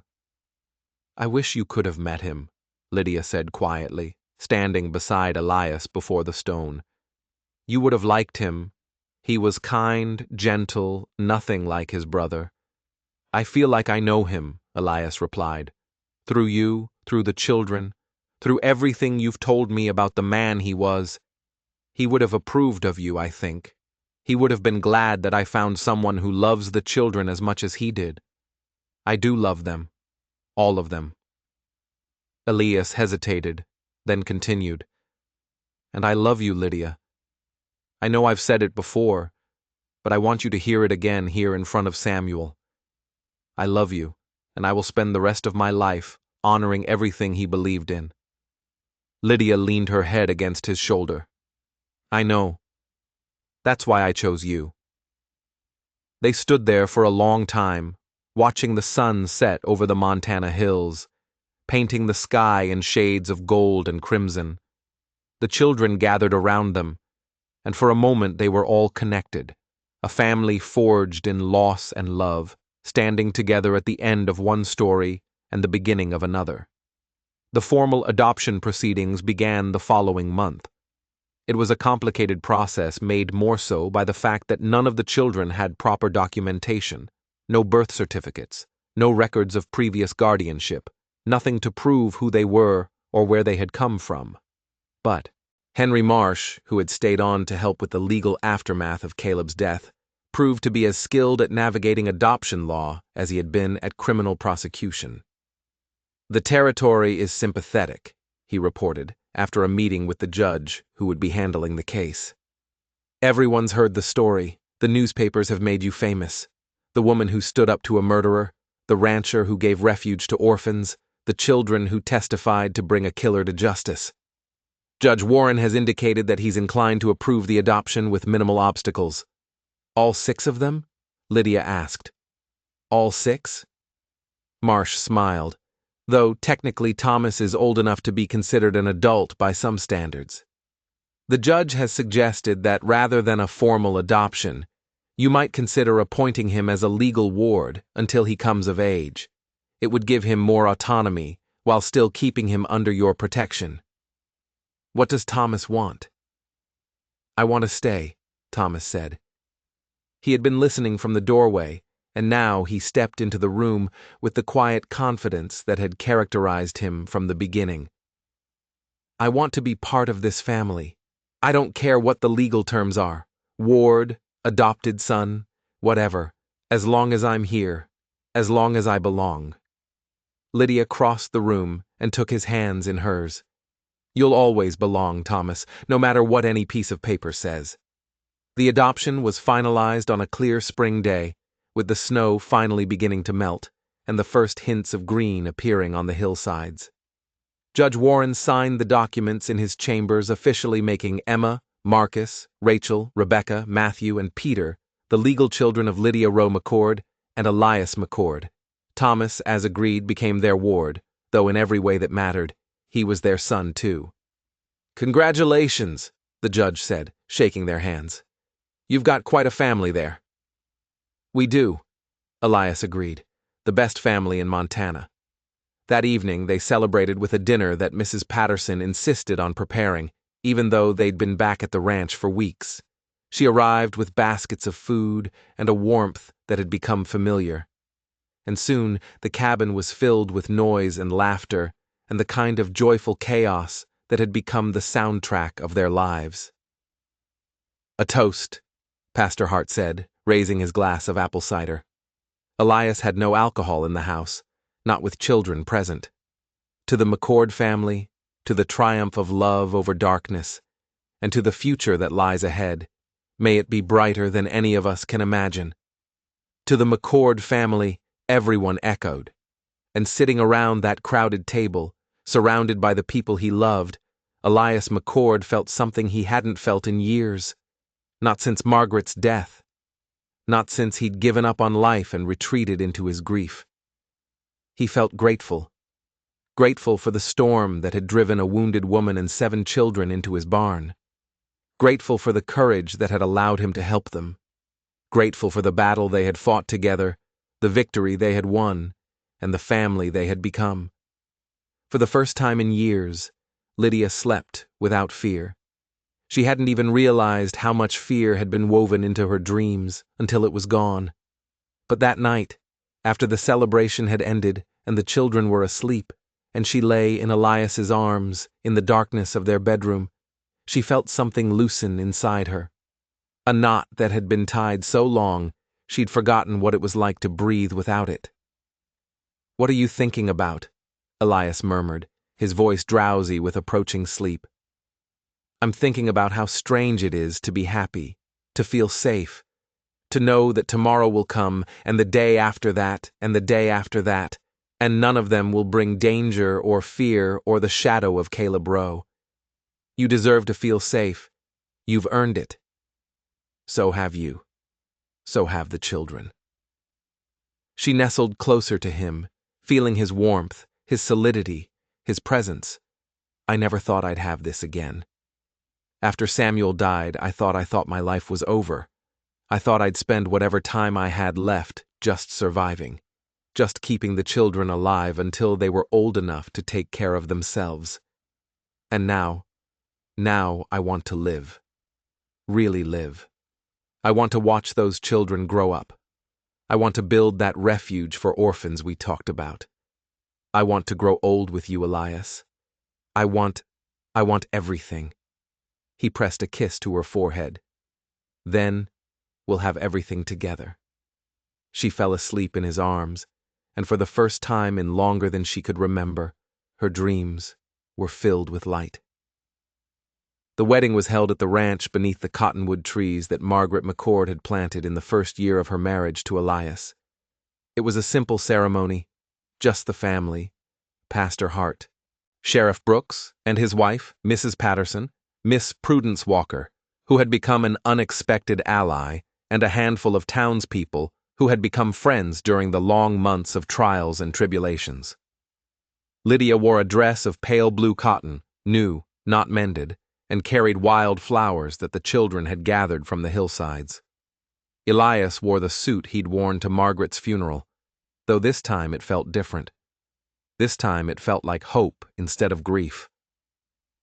The vows they exchanged were traditional, but the words that Pastor Hart spoke before them were unique to this moment, this family, this story. Marriage, the pastor said, is more than a contract between two people. It is a promise to build something together, a home, a family, a life. Lydia and Elias have already built that life, forged in the fires of adversity and strengthened by the love they share for each other and for the children who stand here with them today. What we do now is simply give a name to what already exists. We call it marriage. We call it family. We call it love. When Elias kissed his bride beneath the cottonwood trees, with the Montana wind rustling the leaves and 7 children cheering around them, he felt Margaret's presence not as a ghost, not as a grief, but as a blessing, a benediction from beyond, a whispered assurance that he was not betraying her memory by loving again, but honoring it. And when Lydia looked into his eyes and whispered, "I love you," he knew that the long journey was finally over. They had found their way home. The first spring on the ranch as a family arrived like a promise fulfilled. The snow melted slowly, reluctantly, as if winter itself was loathed to release its grip on the Montana landscape. But bit by bit, day by day, the white blanket receded, revealing the brown earth beneath. And then, almost magically, the first hints of green began to appear. Tiny shoots pushed through the soil, buds swelled on the cottonwood branches. The creek that ran along the eastern edge of the property, frozen solid for months, began to murmur and gurgle as the ice broke apart, and the water remembered how to flow. And with the spring came new life in every sense of the word. Lydia stood on the porch of the cabin, their cabin now, hers and Elias's and the children's, watching the sun rise over the Beartooth Mountains. The light caught the peaks and turned them gold, then pink, then a brilliant white that made her eyes water. She had seen 100 sunrises in her life, maybe 1,000, but none of them had ever looked like this. None of them had ever felt like hope made visible. "You're up early." She turned to find Elias behind her, 2 cups of coffee in his hands, his hair still sleep-tousled, and his eyes soft with the particular tenderness he reserved for early mornings. "Couldn't sleep," she admitted, taking one of the cups. "Too much to think about." "Good thoughts or bad thoughts?" "Good thoughts, all good thoughts." She took a sip of the coffee, strong and bitter the way he always made it, and leaned against his shoulder. "I was thinking about Samuel, about how much he would have loved this, the ranch, the children, the life we're building. He had such dreams, Elias, such beautiful dreams about what was possible. We're living those dreams now. That's not nothing. I know. I just wish he could see it." She was quiet for a moment, watching a hawk circle lazily overhead. Do you think he can wherever he is? Do you think he knows? I think. Elias paused, considering. I think that the people we love never really leave us. They live on in the things we do, the choices we make, the love we carry forward. Samuel lives in those children. He lives in the refuge we're building. He lives in the way you smile when you watch Emma chase butterflies or hear Peter laugh. Maybe he can't see it the way we see it, but I think he knows. Somehow, I think he knows. Lydia blinked back tears. When did you become so wise? Probably around the time a half-frozen woman pointed a gun at me in my own barn. She laughed, a real laugh, full and warm, and the sound seemed to carry across the valley, mixing with the bird song and the whisper of the wind through the new grass. I love you, she said. I love you too. He pressed a kiss to her temple. Now come inside. The children will be up soon, and someone needs to make breakfast. The children woke gradually, as they always did, emerging from their rooms in various states of alertness. Thomas was first as always. At 14 now, he had taken on the unofficial role of eldest brother, with a seriousness that sometimes made Elias's heart ache. The boy had seen too much, lost too much, grown up too fast. But he was also finding his way back to something like childhood, slowly and tentatively, learning that it was safe to laugh and play and dream. The twins came next, Rachel and Rebecca moving in their usual perfect synchronization. At 11, they had developed distinct personalities that made it easier to tell them apart. Rachel was the talker, the planner, the one who always had an opinion about everything, while Rebecca was quieter, more observant, content to let her sister take the lead while she watched and listened and thought her own private thoughts. Marcus stumbled out, rubbing his eyes, his 10-year-old dignity somewhat compromised by the spectacular bedhead he was sporting. He'd grown 2 in since they had arrived at the ranch, and his face had lost some of its weariness, though there were still moments when the shadows of his past crossed his features like clouds blocking the sun.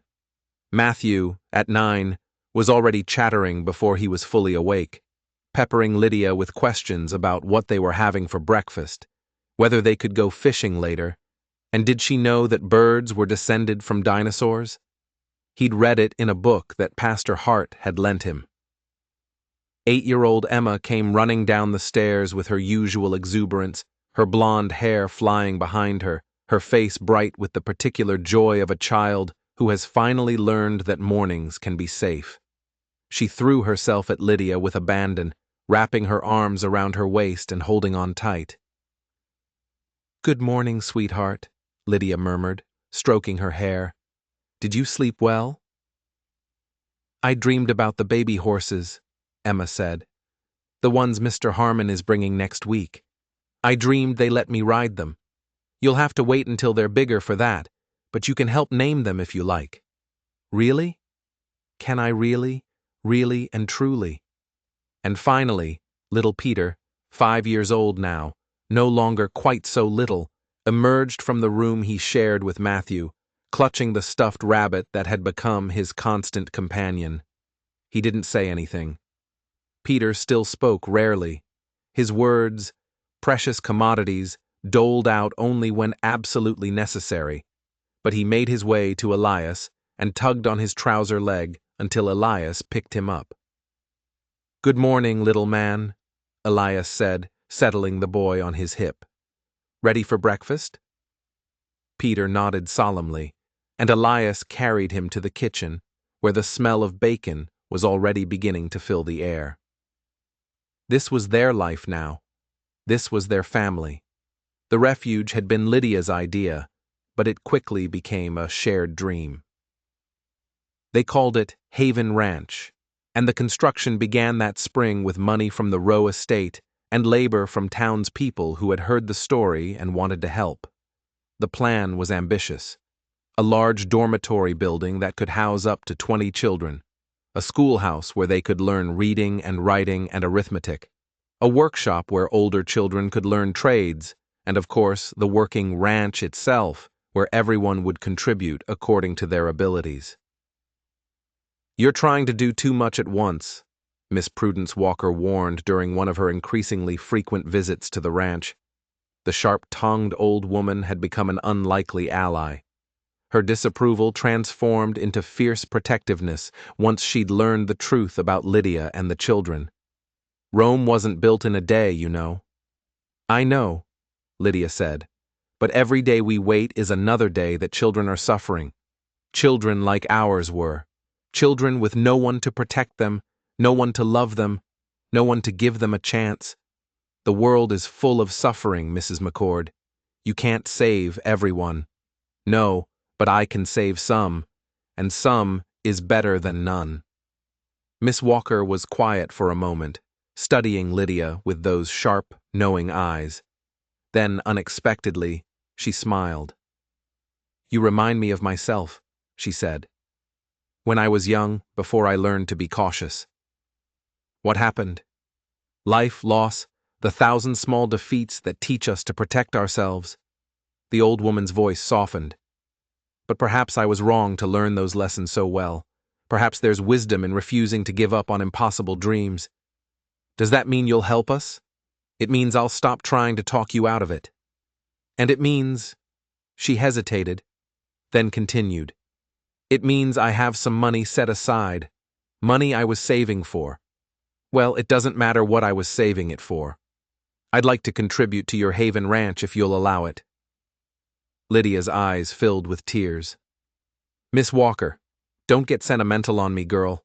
It's just money and call me Prudence. If we're going to be partners in this foolishness, we might as well use first names. The dormitory was finished by midsummer.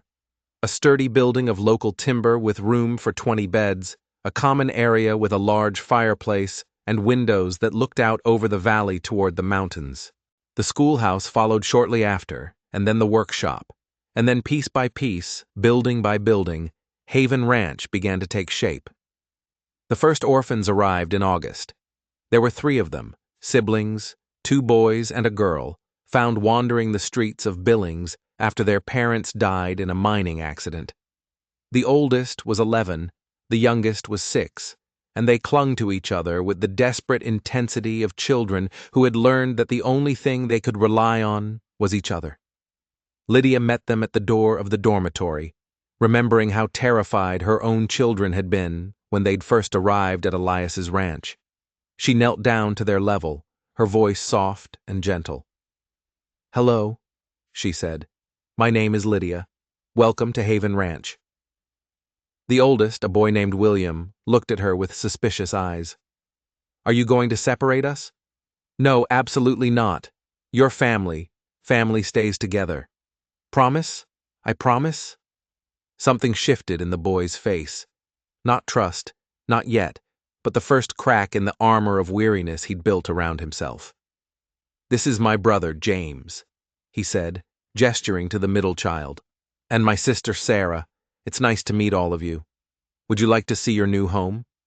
She led them through the dormitory, showing them the beds that had been prepared for them, the chest where they could keep their belongings, the common area with its comfortable chairs and shelves of books. Emma trailed behind them, watching the new arrivals with the particular intensity of a child who recognized something of herself in their frightened faces. I was scared too, Emma told Sarah, who was clutching a ragged doll that had clearly seen better days when I first came here. But it's safe now. Nobody will hurt you. Mrs. Lydia won't let them. Sarah looked at her new home, at the clean beds and the warm fire, and the woman who had knelt to greet her at eye level, and something in her small face relaxed. Really, she whispered.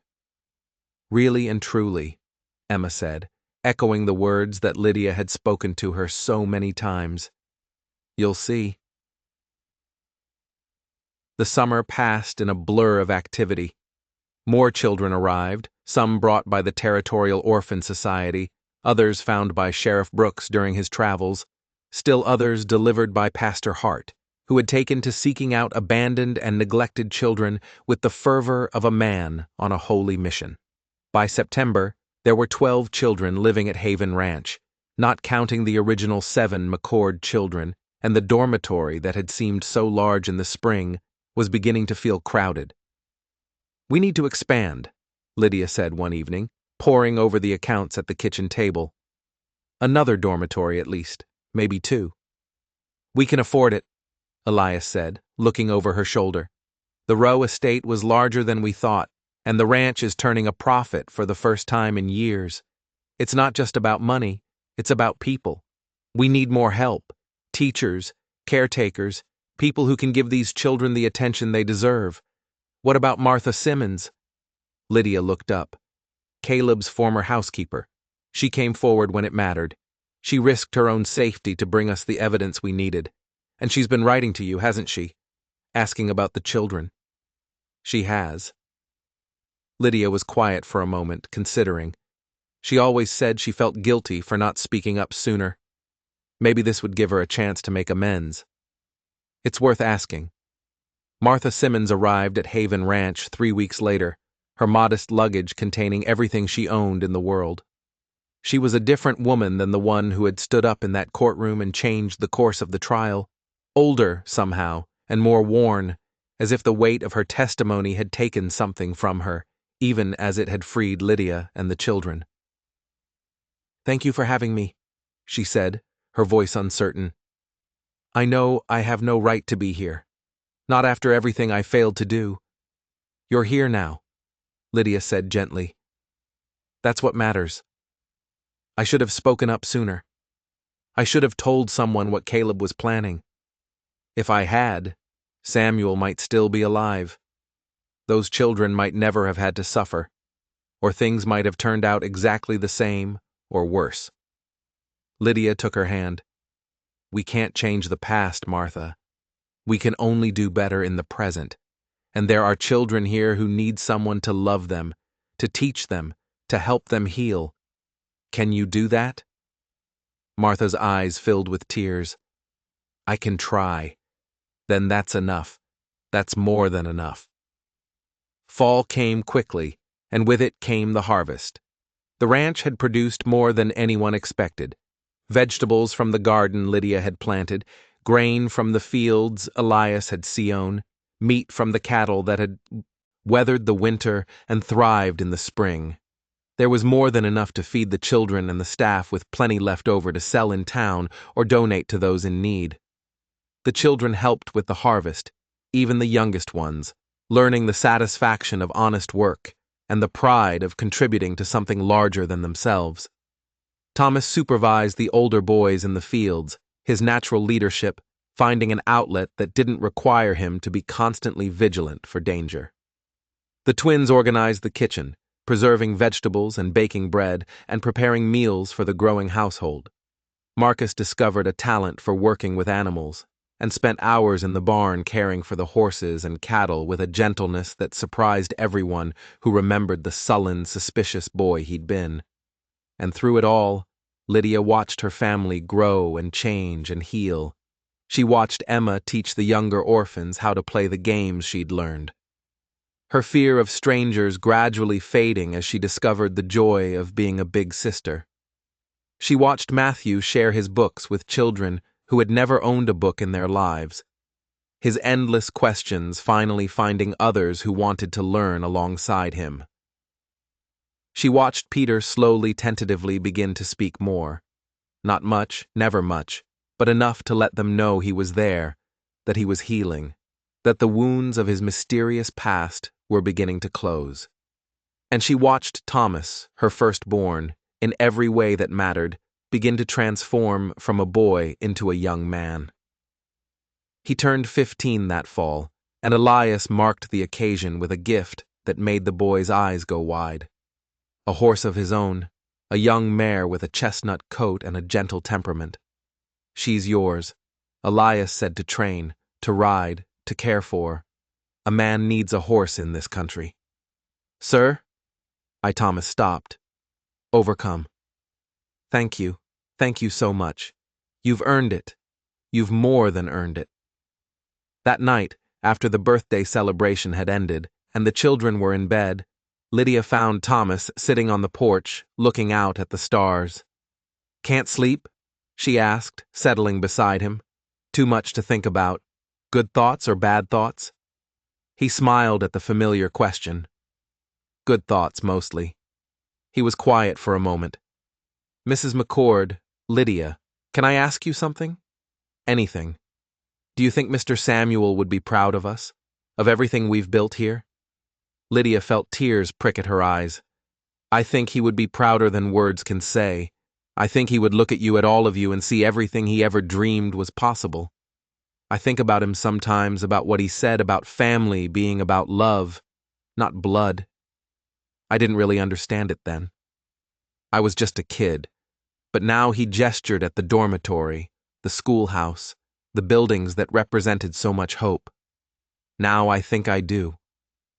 Family is what you choose, Lydia said softly. It's the people you love, the people who love you, the bonds you build through shared struggle and shared joy. Samuel understood that.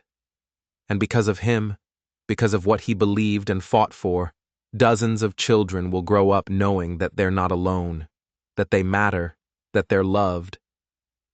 Thomas nodded slowly. I want to be like him. I want to help build something that matters, something that lasts. You already are, Thomas. You already are. Winter came again, but this time it felt different. The cold was just as bitter, the snow just as deep, but the cabin that had once echoed with loneliness was now bursting with life. There were too many people to fit around a single table, so they ate in shifts, the children laughing and talking and arguing the way families do. There were too many voices to track, too many stories being told at once, too much noise and chaos and beautiful, wonderful mess. And Lydia loved every moment of it. She loved the early mornings when she woke in Elias's arms and listened to the sounds of children stirring, knowing that they were safe, that they were warm, that they were loved. She loved the long afternoons teaching lessons in the schoolhouse, watching young minds light up with understanding. She loved the quiet evenings by the fire, mending clothes or reading stories, or simply sitting in the presence of the people who had become her family. But most of all, she loved the moments of unexpected grace, the times when the universe seemed to pause and let her glimpse something larger than herself. One such moment came on a particularly cold night in January, almost exactly a year after she and the children had stumbled into Elias's barn. She had gone out to check on the livestock, a habit she'd developed during those long months of running when constant vigilance was the only thing keeping them alive, and found herself standing in the middle of the yard looking up at the stars. They were magnificent, thousands upon thousands of them, scattered across the black velvet sky like diamonds flung by a careless god. The Milky Way stretched overhead, a river of light that seemed to flow from one horizon to the other. And in the silence and the cold and the overwhelming beauty of it all, Lydia felt something shift inside her. She thought about all the paths that had led her here, the choices made and unmade, the tragedies endured, the miracles witnessed. She thought about Samuel, who had loved her and died for that love. She thought about Caleb, whose hatred had nearly destroyed them all.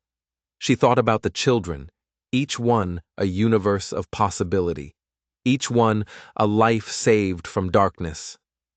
And she thought about Elias, this man who had opened his door to strangers, who had risked everything to protect people he didn't know, who had loved her back to life when she'd forgotten how to live.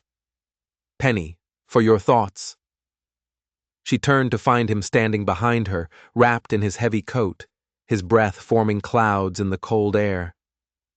I was thinking about how strange life is, she said, how something that seems like the worst thing that could ever happen can turn out to be the beginning of everything good. The storm that drove you into my barn, among other things. She moved closer to him, seeking his warmth. If Caleb hadn't done what he did, if Samuel hadn't died, I never would have found you. The children never would have found this home. None of this would exist. Are you saying you're grateful to Caleb? No, never. What he did was evil, and I'll never forgive him for it. She paused, searching for words. but I've learned that even evil can plant seeds of good if good people are willing to tend them. Samuel's death was a tragedy, but it wasn't meaningless. It led to something that matters, something that will outlast all of us. Elias was quiet for a moment, considering her words. Margaret used to say something similar. She used to say that God writes straight with crooked lines, that even the worst parts of our stories can lead to something beautiful if we let them. Do you believe that? I didn't. For a long time after she died, I didn't believe in anything except grief. But now he looked at the stars, at the ranch, at the woman standing beside him. Now, I think maybe she was right. Maybe everything that happened, all the loss, all the pain, all the darkness, maybe it was all leading here, to this moment, to this life, to you. She rose on her toes and kissed him, her lips cold against his warm ones, her heart full of an emotion too large for words. I love you, she whispered. I love you too. He pulled her close. Now come inside before we both freeze to death. We've got a family to take care of. Spring came again, and with it came growth. Haven Ranch expanded to accommodate more children. 2 new dormitories, a larger schoolhouse, a proper medical clinic staffed by a doctor who had heard about their work and wanted to contribute. The territorial government, impressed by what they had accomplished, began sending regular support. Not much, but enough to help cover expenses and hire additional staff.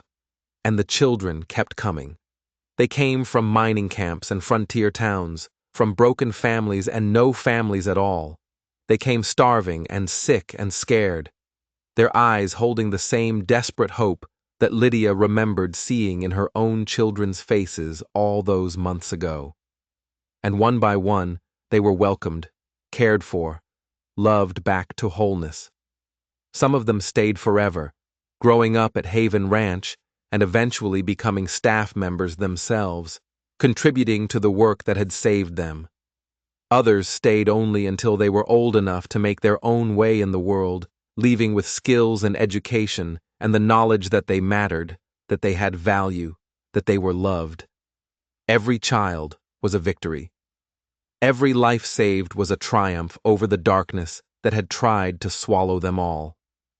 The first wedding at Haven Ranch took place in the spring of 1892, 5 years after Lydia had stumbled into Elias's barn. Thomas McCord, no longer a boy, but a young man of 20 with his father's height and his mother's fierce determination, married a young woman named Clara, the daughter of one of the doctors who worked at the clinic. They had met when Clara came to visit her father and found Thomas in the barn, gentling a skittish horse with the patience and skill he'd developed over years of practice. She's beautiful, Claire had said, watching the horse finally calm under Thomas's hands. She's scared, Thomas replied. Someone hurt her before she came here. She doesn't trust easily. But you're helping her. I'm trying. Sometimes that's all you can do. Try and keep trying, even when it seems impossible. Clara had looked at him then, really looked at him, and seen something that made her want to keep trying too. The wedding was held beneath the cottonwood trees, just as Lydia and Elias's had been, with Pastor Hart presiding, and the entire Haven Ranch community gathered to celebrate. The bride wore white. The groom wore his best suit, and when they exchanged their vows, there wasn't a dry eye in the audience. I remember when you first came to us, Lydia said during her toast, her voice thick with emotion. You were a scared, suspicious, angry boy who had seen too much death and lost too much love. But even then, there was something in you, a strength, a determination, a capacity for caring that wouldn't be broken. You saved us, Thomas. Time and time again, you saved us. And now you found someone to share your life with, someone to build a future with. Your father, both your fathers, would be so proud. Thomas rose and embraced her, holding her tight the way he had on that terrible night in the barn when everything had seemed hopeless. Thank you, he whispered, for everything, for believing in me when I couldn't believe in myself. You made it easy, she whispered back. You've always made it easy. The years continued to pass, each one bringing its own joys and sorrows, its own triumphs and challenges. Marcus grew up to become a veterinarian, his gift with animals finding its fullest expression in a career that allowed him to heal the creatures he loved.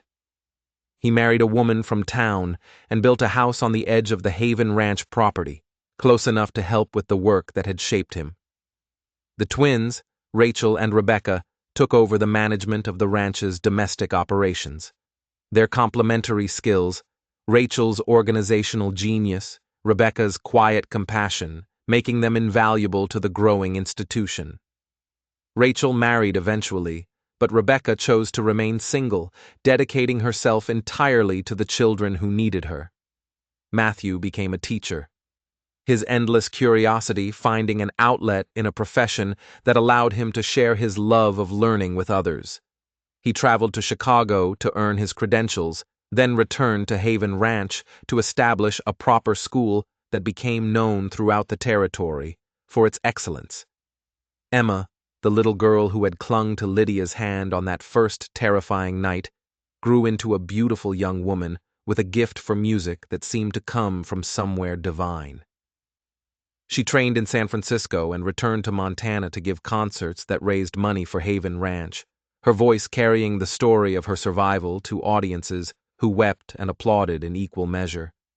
And Peter, the silent wounded child who had been found wandering alone on the prairie, slowly, year by year, found his voice. He never became talkative, never lost the watchful quietness that was his nature. But he became a writer, his words flowing onto paper with a power and beauty that seemed impossible for someone who had spent so long unable to speak. His first book, published when he was 25, told the story of a boy who had lost everything and found a family that taught him what love meant. It became a sensation read by thousands of people who saw their own struggles reflected in its pages. Through it all, Lydia and Elias remained at the center, older now, grayer, slower, but no less devoted to the work they had begun. They celebrated their 25th wedding anniversary, surrounded by family, not just the 7 children they had adopted, but their spouses, their children, the dozens of former orphans who considered Haven Ranch their home. The party spilled out of the cabin and across the yard, filling the space with laughter and music and the particular joy of people who have been through darkness together and emerged into light. "Look at this," Elias said, standing with Lydia on the porch, watching their extended family celebrate. "Look at what you built." "What we built," she corrected. "I couldn't have done any of this without you. You would have found a way. You always find a way." She leaned against him, feeling the warmth of his body, the strength of his presence, the love that had sustained her through decades of joy and sorrow. "Do you remember what you said to me that first night?" she asked in the barn when I was pointing a gun at your chest. "I said a lot of things that night. I was trying not to get shot. You said you weren't going to let anyone else die on your land. I remember. I didn't believe you. I'd stopped believing anyone could be trusted, anyone could be safe. But you proved me wrong. You proved me wrong every single day for 25 years. And I'll keep proving you wrong for 25 more. Promise?" He turned her to face him, cupping her face in his hands the way he had on so many occasions, his eyes full of the same love that had saved her all those years ago. "I promise," he said. "Today, tomorrow, forever." She kissed him then in front of their family and their friends and their children, not caring who saw, not caring about propriety or dignity or any of the things that had once seemed so important. This was her life. This was her family. This was the home she had built from the ashes of tragedy and the seeds of hope, and it was more beautiful than she had ever dared to imagine. The final chapter came on a quiet evening in autumn many years later. Lydia was old now, truly old, her hair white as Montana snow, her body frail in ways it had never been before. She spent most of her days in the rocking chair on the porch, wrapped in blankets against the cold, watching the endless activity of Haven Ranch, with eyes that still sparkled with the fierce intelligence that had defined her. Elias had passed 3 years earlier, peacefully in his sleep, with Lydia's hand in his and their children gathered around them. She missed him every day, missed his voice, his warmth, his unwavering presence at her side. But she also felt him everywhere she looked in the cottonwood trees they had planted together, in the faces of the children who had become their legacy, in the very air of this place that they had built from nothing but love and determination. Thomas came to visit every day, bringing his grandchildren, Lydia's great-grandchildren, to sit at her feet and listen to stories about the old days. The others visited too, when they could. Marcus with his veterinary bag and his gentle hands, the twins with their organizational spreadsheets and their warm hugs, Matthew with his books and his endless questions, Emma with her music and her light, Peter with his quiet presence and his profound silence that said more than most people's words, and the orphans, the hundreds of children who had passed through Haven Ranch over the decades, they came too. They came from all over the territory, from all over the country to pay their respects to the woman who had saved them, who had loved them, who had given them a chance when no one else would. On the last day, Lydia gathered her family around her. "I need to tell you something," she said, her voice thin but clear. "Something I've been thinking about for a long time." "What is it, Mother?" Thomas asked, using the name he had called her for decades, the name that still made her heart swell with love. "When I walked into Elias's barn all those years ago, I was ready to die. I had given up on everything. Hope, love, the future. All I wanted was to protect you children for as long as I could. And then I didn't care what happened to me." The room was silent, her family listening with the particular intensity of people who know they are hearing something sacred. But Elias wouldn't let me give up. He saw something in me that I couldn't see in myself. He saw someone worth saving, and when he saved me, he taught me the most important lesson of my life. "What lesson?" Emma asked softly. Lydia smiled, the same smile that had comforted frightened children, encouraged struggling students, welcomed orphans to their new home for more than 30 years. That love is stronger than fear, that hope is stronger than despair, that even in the darkest moments when everything seems lost, there is always, always a chance for something beautiful to grow. She reached out and took Thomas's hand. "You children were that beautiful thing for me. Haven Ranch was that beautiful thing. This family, all of you, you're the proof that even the most terrible tragedy can lead to something worth living for." Tears were falling freely now, running down the faces of the people she loved most in the world. "Don't cry," she said gently. "This isn't sad. This is the end of a story that turned out better than I ever could have imagined. I'm going to see Elias again. I'm going to see Samuel. I'm going to be with the people I've lost while the people I love carry on the work we started together." "We will," Thomas said, his voice rough with emotion. "We'll carry it on. We'll make sure Haven Ranch survives for generations. We'll make sure everything you built lasts forever. I know you will." She squeezed his hand. "I've always known. From the moment I met you, I knew you were destined for something extraordinary. All of you are. All of you have been." She closed her eyes then, and her family gathered close, holding her hands and stroking her hair and telling her they loved her, that they would never forget her, that everything she had done would live on in them and Clear's throat, their children, and their children's children. And as the sun set over the Montana mountains, painting the sky in shades of gold and crimson, Lydia Rowe McCord took her final breath. She died as she had lived, surrounded by love, sustained by hope, at peace with everything she had done and everything she had been. The funeral was the largest the territory had ever seen. People came from hundreds of miles away, former orphans now grown with families of their own. Towns, people who remembered the fierce woman who had stood up to a murderer. Strangers who had heard the story and wanted to pay their respects. The church in Reed's Crossing couldn't hold them all, so the service was held outdoors beneath the cottonwood trees, where Lydia and Elias had been married so many years before. Pastor Hart's successor spoke of her courage, her compassion, her unwavering commitment to the children no one else wanted. Thomas spoke of the mother who had saved him from certain death and taught him what it meant to be part of a family. Emma sang, her voice carrying across the valley, the song she had written for the woman who had given her everything. And when it was over, they laid Lydia to rest beside Elias, beneath a simple stone that bore both their names and the dates of their lives.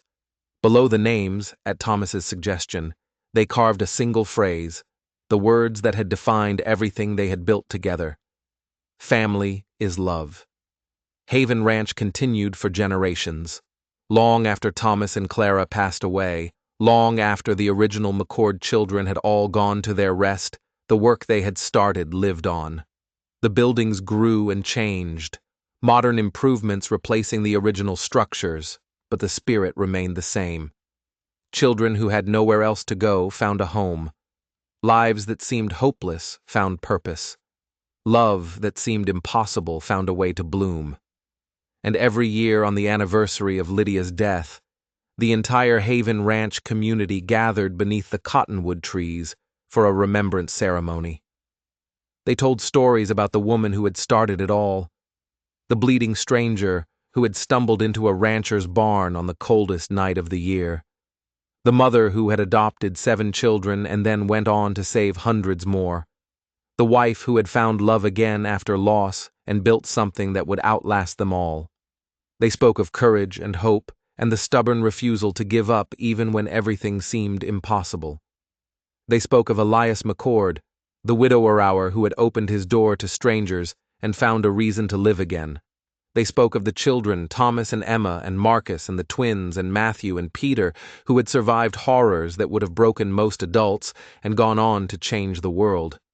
And they spoke of love, the love that had started it all, the love that had sustained them through darkness, the love that continued to grow and spread and multiply long after its original vessels had returned to the earth. Because in the end, that was the only thing that truly mattered. Not the money or the buildings or the legal victories, not the reputation or the recognition or the praise, just love. Love that had found a bleeding woman and 7 children in a frozen barn. Love that had stood against a murderer and refused to back down.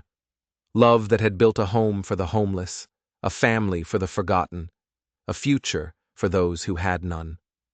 Love that had changed Montana and would continue changing it one child at a time for as long as there were children who needed saving and people brave enough to save them. This was Lydia's legacy. This was Elias's gift. This was the story of Haven Ranch. A story that began with tragedy and ended with triumph. A story that proved what was possible when good people refused to give up on each other. A story of fear finally having nowhere left to live. A story of home. The end.